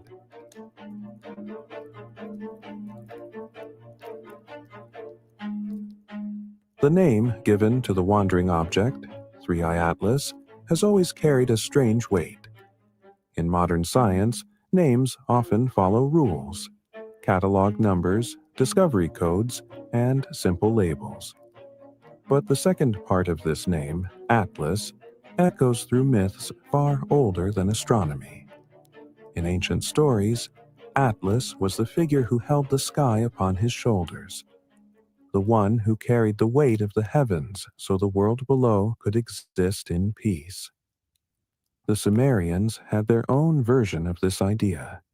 They spoke of giants who held the pillars of the sky, beings who shaped the heavens and kept them steady through the ages. Some believe these giants were early memories of the Anunnaki. The surprising part is how symbols connected to Atlas and the sky pillars appear in places far from Sumer. They appear in old Greek myths, in ancient temple carvings, and even in ruins where no written records remain. The figure holding up the sky is a repeating theme, almost as if different civilizations were remembering the same story in different ways. When modern astronomers named the strange object Atlas, they believed they were choosing a dramatic but simple title. But to those who study ancient myths, the choice feels deeper, almost deliberate. If Three-Eye Atlas is the first sign of a cycle returning, then the name given to it may carry a meaning we have not yet understood. Across ancient cultures, the idea of a being who carries the weight of the heavens was more than a story. It was a teaching. It explained why the sky moved the way it did, why stars shifted, why seasons changed. These beings were not simply gods, they were guardians of balance. In Sumerian texts, the beings who supported the sky were connected to the Anunnaki, described as tall, powerful, and deeply connected to the movement of the stars. Some depictions even show them standing beneath great arches of light, as if holding up a cosmic structure that stretched far beyond the world. Today, astronomers speak of space-time curves, invisible forces that shape how objects move in the universe. When Three-Eye Atlas entered our system, it followed a path that did not match the usual curves. Instead, it dipped and rose as if pulled by something unseen. Some researchers suggest it may be following a gravitational trail left by another massive object. Others believe the name Atlas is a reminder of the old myths, a symbol of something holding up or guiding the path of the heavens. If ancient stories and modern science point toward the same idea, then we may be standing at the edge of an understanding that blends both worlds. What guides the wanderer? And who placed that guidance long ago? Some ancient tablets contain a symbol that scholars call the carrying mark, a curved shape placed beneath a circle of stars. This mark appears beside depictions of the Anunnaki, suggesting that they too were seen as holders of the sky's weight. In these stories, the world was not simply a place to live. It was part of a greater structure that had to be maintained. The movement of the heavens reflected harmony, and when the balance shifted, the sky watchers took notice. If the name Atlas truly echoes these ancient symbols, then the wandering object may be linked not only to myth, but to a responsibility the old teachers guarded for ages. Modern researchers often overlook these connections. They see symbols as art, not memory. But as Three-Eye Atlas follows its strange arc through the heavens, more people begin to question whether the name is coincidence. The ancients believed that names carried power, meaning, and warning. If this object shares a name with the figure who held up the sky, then perhaps it holds up something else, a message, a cycle, or a role in the prophecy that is now unfolding. And as we look closer at the object's path, we are led to a deeper question. What happens when the one who holds the sky begins to move? Some ancient scrolls discovered outside Mesopotamia carry symbols that match the name Atlas in surprising ways. In one forgotten temple, explorers found a mural showing a figure standing beneath a great circular sky, hands raised, supporting the arch of the heavens. Around this figure were smaller symbols that resembled early star maps. The surprising detail was a small, glowing object painted beside the arch, a wandering light that seemed to move along a curved path. Scholars believed the mural represented a myth. But when astronomers compared the painted path with the actual arc of Three-Eye Atlas, the resemblance was unsettling. It followed nearly the same curve. This discovery sparked new discussions among researchers who study ancient myths. Could separate cultures have preserved memories of the same celestial event? If the figure beneath the sky represented a guardian or watcher, then the object in the mural may not have been symbolic at all. It may have been a real wandering star, a visitor from deep space seen long ago. The Sumerians believed such visitors carried meaning and message. If the name Atlas echoes that ancient guardian, then 3i Atlas may be more than a comet or object. It may be a key in the prophecy, a reminder that the heavens once moved under the guidance of beings who watched from above.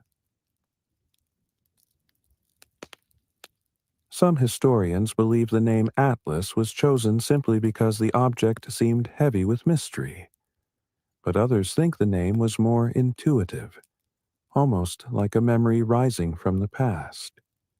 Humans often name things based on instinct, based on stories carried quietly through generations. If the name Atlas returned naturally when this strange object appeared, then perhaps the memory of the skyholder still lingers in our collective mind. Ancient civilizations believed the heavens were supported by great forces, and when those forces shifted, entire ages changed. If 3i Atlas carries that name by fate or by chance, the meaning is the same. Something in the sky is moving, and the world below feels the shift. As we enter the next part of the prophecy, the ancient texts grow darker. They speak of a moment when the skyholders weaken, when the old gods lose their power, and when humanity's rise becomes unstoppable. If the appearance of 3i Atlas marks the return of this moment, then we may be standing at the edge of a turning age. And so the next question leads us forward. What happens when the gods themselves fall, and the balance between worlds begins to break?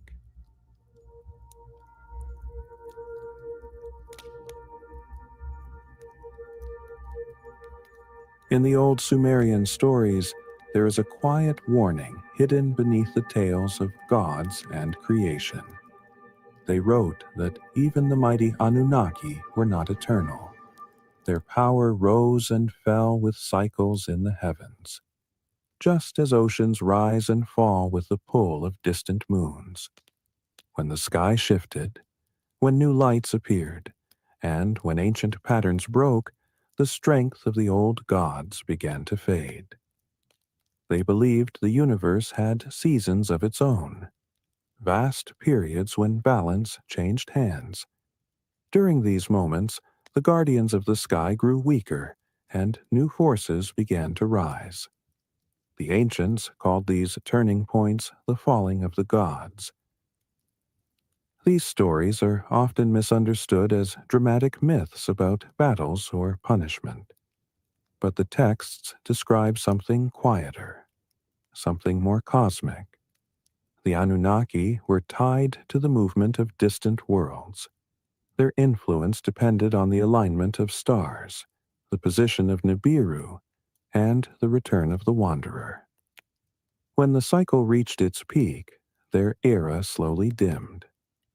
The Sumerians believed that when humanity reached a certain level of knowledge, when humans shaped their own fate without guidance, the power of the old gods would begin to slip away.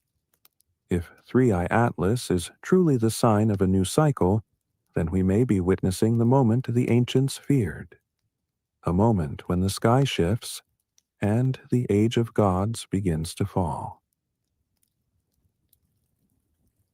According to the texts, the fall of the gods was not a collapse of beings, but a collapse of influence. They wrote that when the Wanderer returned, humanity would stand taller than before. Cities would reach toward the sky. Knowledge would spread without boundaries, and the creations of humans would mirror the creations of the old teachers. This rise in human power caused tension among the gods. Enlil feared that humans would grow beyond control, shaping life and thought in ways once reserved only for the divine. Enki, on the other hand, saw the rise as natural, the next step in a long cycle. Their disagreement became the heart of the prophecy. Modern life reflects these stories in unexpected ways. We build machines that think, create tools that can see farther than any human eye, and unlock secrets hidden in the smallest patterns of life. These achievements would seem like godly acts to ancient minds. If the Anunnaki once held power through knowledge, then humanity has now entered their domain. The Sumerians believed that when this happened, the gods would lose their hold on the world, not through war, but through transition. Today, some see signs of this shift in the sky. 3. High Atlas moves with strange intention, and the world watches with uncertainty.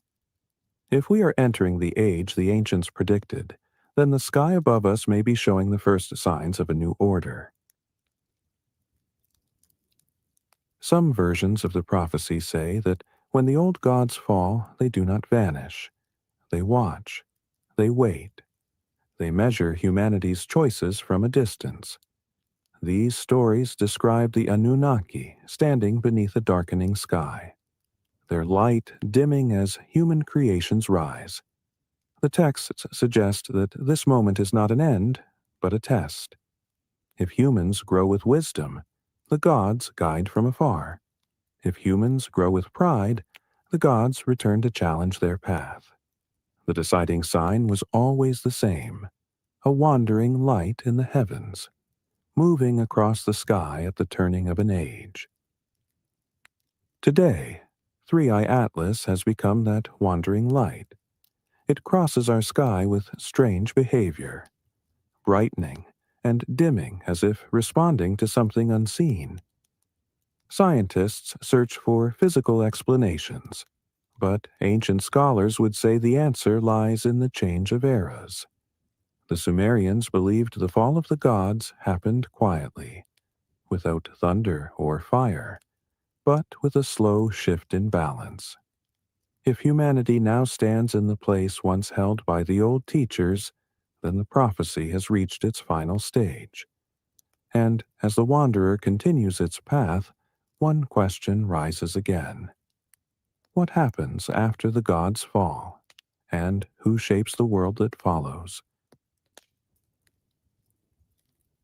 In some ancient fragments, the falling of the gods is described through strange images. There are carvings showing tall figures standing beneath a sky that seems to crack with light. Not the light of fire, but the light of change.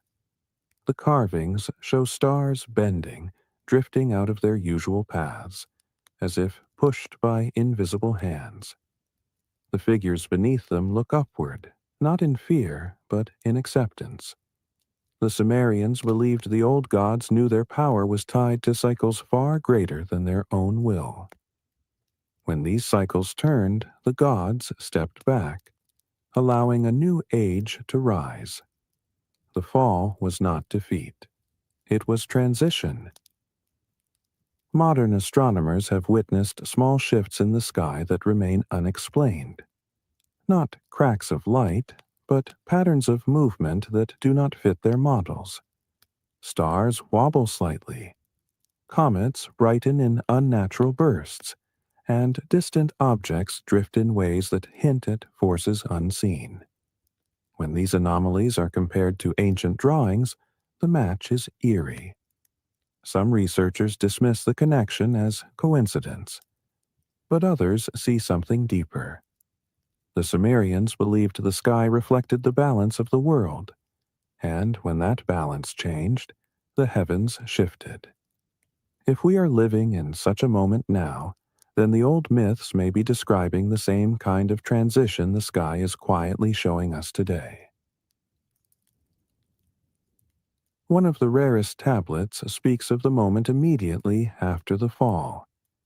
It describes a world filled with signs, echoes of the change that has taken place in the heavens.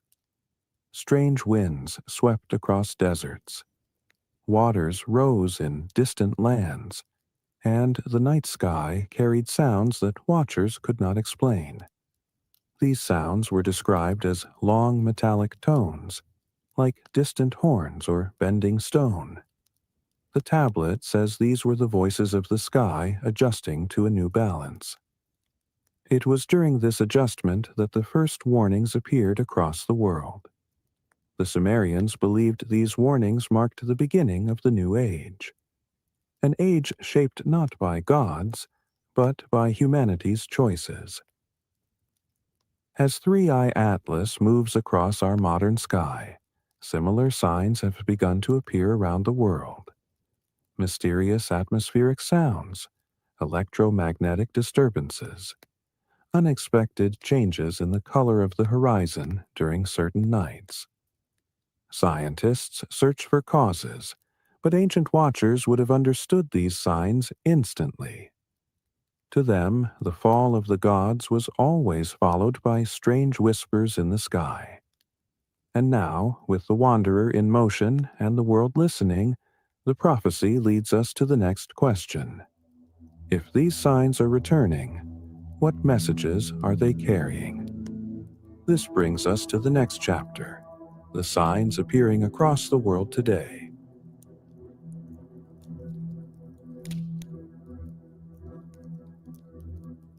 In recent years, people from different corners of the world have reported strange sounds drifting through the sky. They are long, metallic tones, deep and echoing, as if the heavens were shifting under an unseen weight. Some describe them as distant horns. Others say they sound like stone bending or metal dragging across the air. These reports often come on quiet mornings or late at night, moments when the world is still and the sky feels close. Scientists offer explanations such as atmospheric pressure or industrial noise. But none of these explanations fully match the patterns. The sounds appear in remote forests, empty deserts, and frozen landscapes where no machines exist. The Sumerians wrote of these sounds thousands of years ago. They called them the voices of the sky, signals that the world was entering a time of great change. When the old gods weakened and the wanderer returned, the heavens would speak in tones that echoed across distant lands. These sounds were not warnings of danger, but reminders that the balance of the world was shifting. If the modern reports are connected to the ancient prophecy, then we may be hearing the same changes the Sumerians once heard. And as 3i Atlas continues its strange movement across the sky, the whispers grow stronger. What message are they carrying? And who are they meant for? Along with the strange sky tones, unusual electromagnetic disturbances have started to appear.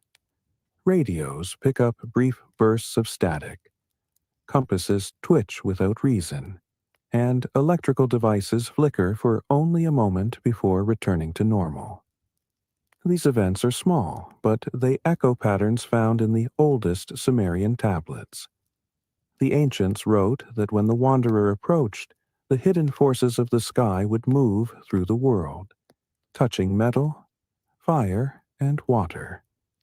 They described lights dancing on the surface of the sea, sparks drifting across stone, and shadows stretching in directions that made no sense. These descriptions sound poetic, but modern observers have recorded similar events. Scientists try to understand the disturbances, but many admit they do not fully fit known causes. Some of the bursts appear during calm weather, when no storms, solar flares, or magnetic shifts should be present. Others occur in regions where little technology exists. When these events are mapped, a pattern forms that mirrors the arc of 3-Eye Atlas in the sky. To the Sumerians, such patterns were signs that the Wanderer was nearing its role in the prophecy. If the disturbances today reflect the same cycle, then we may be witnessing the early tremors of a changing age. And the question grows deeper. What will the world look like when these signs reach their peak? Another sign has appeared in the shifting color of the atmosphere during certain nights. In some regions, the sky glows with an unusual mixture of deep blue and faint orange, a gradient that lingers quietly above the horizon. People describe it as otherworldly, a calm but unsettling radiance that feels out of place. Photographs show thin veils of mist drifting against the light, creating shapes that resemble ancient symbols. Scientists call this a rare atmospheric effect, but the timing is difficult to ignore. The glow appears most often as 3-Eye Atlas draws closer to the Earth-Sun line, following the same rhythm that early star watchers recorded long ago. The Sumerians believed skylight changes were direct messages from the heavens. They wrote that when the old gods prepared to return or withdraw, the sky would shift in color to reflect the new balance. This glow, they said, was a veil through which the sky revealed its next movement. If the modern glow mirrors the ancient sign, then the world may be entering the final moments of the prophecy. The Wanderer is nearing its most visible point, and the sky is beginning to speak through light instead of sound. What will it reveal next? And how close are we to the moment the ancients feared? In several regions across the world, people have begun noticing sudden changes in the behavior of animals. Birds fly in scattered patterns at night. Dogs stare upward and bark for no reason. And herds in open plains shift direction as if reacting to something humans cannot sense. These events are subtle, but they echo descriptions from the oldest Sumerian records. The ancients wrote that when the Wanderer approached, the natural world would respond first. Animals would feel the tremble of the sky, the quiet shift in its balance, long before humans noticed any change. They believed birds carried messages from the heavens, and that strange patterns in their movement meant the start of a new cycle. Modern studies show that many animals are sensitive to electromagnetic changes. They detect subtle shifts in Earth's magnetic field, changes often too small for instruments to record. When these disturbances appear today, some animals react with sudden stillness or restless movement. What makes this moment unusual is the timing. Many of the reactions occur along the same arc traced by 3-Eye Atlas in the night sky. Scientists try to explain it, but the patterns remain mysterious. To ancient watchers, this would have been the clearest sign. Nature responds when the sky changes, and now the world below is whispering in ways that match the old prophecy. If animals sense what we cannot yet see, then something greater may be approaching. The final sign described in Sumerian writings speaks of a moment when the earth stands between two forces. They wrote that the world would feel stretched, pulled quietly between light and shadow. The signs would appear everywhere. Strange colors, trembling winds, sounds like metal turning in the sky. These signs were not meant to cause fear. They were meant to prepare humanity for what comes next. As 3-Eye Atlas moves across our sky, each sign seems to appear in the same rhythm the ancients described. The world glows with unusual light. Animals move in unfamiliar patterns, and the heavens echo with tones that cannot be traced. To the Sumerians, this meant only one thing. The wanderer was nearing its purpose. If you enjoy these calm and mysterious journeys through the old stories, leave a share so more people can discover these quiet tales of the sky. Your support helps this story reach new listeners and keeps these peaceful explorations alive. Now, as we follow the prophecy deeper, the final chapter rises ahead of us.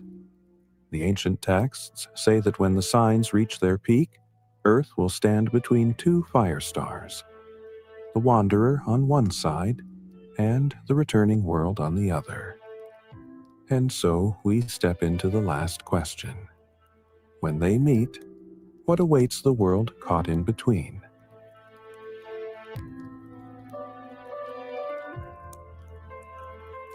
The Sumerians believed that the final moment of the prophecy would come when Earth stood between two great lights. One was the Wanderer, the first fire star, moving with strange intention across the sky. The other was the returning world, the second fire star that carried the weight of ages. They wrote that when these two lights aligned, time itself would feel different. Shadows would lengthen in unusual ways, the air would grow still, and people would feel a quiet pressure beneath their thoughts. This was not described as destruction, but as a crossing, a moment when the world stood on a thin line between two forces greater than itself. Modern science has no name for such a crossing, but researchers have noticed that as 3I Atlas continues its arc, certain gravitational patterns have begun to shift slightly. Nothing dramatic, just small ripples in the movement of nearby objects. Some see these ripples as natural. Others say they resemble the early signs of a two-body alignment. If a second distant object is following a long path toward our system, then Earth may indeed be drifting into the middle of something vast. The ancients experienced this moment through myth. We experience it through measurements. Yet the feeling is strangely the same. A quiet sense that something large is approaching, and that the world is being drawn into a moment written long before history began. In the deeper lines of the prophecy, the meeting of the two fire stars is described as a test, not a test of strength, but a test of readiness. The Sumerians wrote that when humans reached a point where their creations echoed the works of the old gods, a judgment would follow. This judgment was not punishment. It was a weighing of balance. They believed the Anunnaki would look at the world and see how far humanity had come without them. If humans had grown wisely, the return would bring guidance. If humans had grown recklessly, the return would bring challenge. In these writings, the meeting of the two lights is the moment when the world reveals what it has become. Today, humanity stands at a crossroads the ancients could not imagine. We send machines into deep space, create intelligence that learns without us, and shape the smallest patterns of life. We carry abilities the Sumerians attributed only to the gods. If the prophecy has any truth, then this is the moment the sky weighs our path. 3I Atlas moves with strange purpose, perhaps marking the first star of the crossing. If a second unseen world follows behind it, the alignment described by Enki may soon unfold. And as these forces draw closer, the question grows deeper. What will the old watchers see in us? And how will they decide the future we are stepping into? The final part of the ancient prophecy speaks of a moment when the world will face silence. A deep, heavy silence that comes not from fear, but from stillness. The Sumerians described this silence as the breath between ages, the pause before a new chapter of the world begins. In their writings, the two fire stars stop for a brief moment in the heavens, holding Earth in balance. During this pause, humanity must listen, not to voices, not to commands, but to the direction of its own heart. This was the true message of the prophecy. The return of the lights was not about gods taking control. It was about humans choosing the path they believed in. As 3-Eye Atlas moves through the sky, some feel this stillness growing already. Night winds fall quiet, horizons glow with strange calm, and the world feels poised between past and future. Scientists study the wanderer, unaware that their measurements echo lines written thousands of years ago. The ancients believed that when the fire stars met, Earth would be given a chance to define itself. And now, as the moment draws closer, the same quiet question rises across time. When the two lights stop above us, what choice will humanity make? In the final lines of the prophecy, the Sumerians wrote of a glow that would spread across the edges of the world as the two fire stars approached each other. They said the sky would feel heavier, colors would deepen, and nights would seem longer than before. Some described a strange radiance rising from the horizon, as if the world itself were preparing for a great arrival. These descriptions were not dramatic or fearful. They were calm, steady, and filled with acceptance. To the ancients, the coming of the two lights was not disaster. It was transformation. A moment when the world breathed out the last air of an old age, and breathed in the first air of a new one. Modern observers have noticed a similar calm in recent nights. In some places, the horizon glows faintly with deep blues and soft orange tones that linger long after sunset.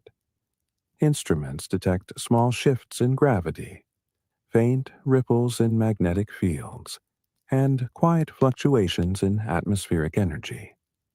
None of these changes are strong enough to cause fear, but together they create a feeling that the world is waiting. Nature is still. Winds move with gentle rhythm, and the sky feels closer than usual. If 3-Eye Atlas is truly the first fire star of the prophecy, then this glow may be the sign the ancients described. The moment before the final meeting, the quiet pause before destiny turns.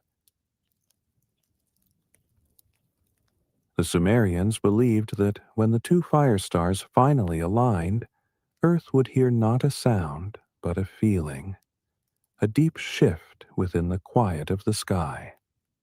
They wrote that this moment would reveal who humanity had become, not through words from the gods, but through the reflection of our own choices. The prophecy says the world will stand in perfect balance for a breath of time, held between two great lights. What happens after that breath depends entirely on humanity. If humans have grown with wisdom, the new age begins in calm. If they have grown with pride, the new age begins with challenge. But either way, the sky will open the next chapter. If you enjoy exploring these peaceful and mystical journeys with us, press like so more listeners can join this calm path through ancient stories. Your support helps keep this quiet world alive and guides new people toward these gentle tales under the night sky. And now, as we reach the end of the prophecy, we step into the final part of this story. The old texts say that after the two fire stars meet, the heavens grow silent, and the watchers in the dark wait for the world to choose its next step. This takes us into the outro, where the final whisper of the prophecy rests. Roll effective dynamite. Salute, soldier. When the two great lights finally pass across the sky, the world begins to breathe again. The Sumerians wrote that after the meeting of the fire stars, a strange calm would fall over the earth, a calm deeper than silence.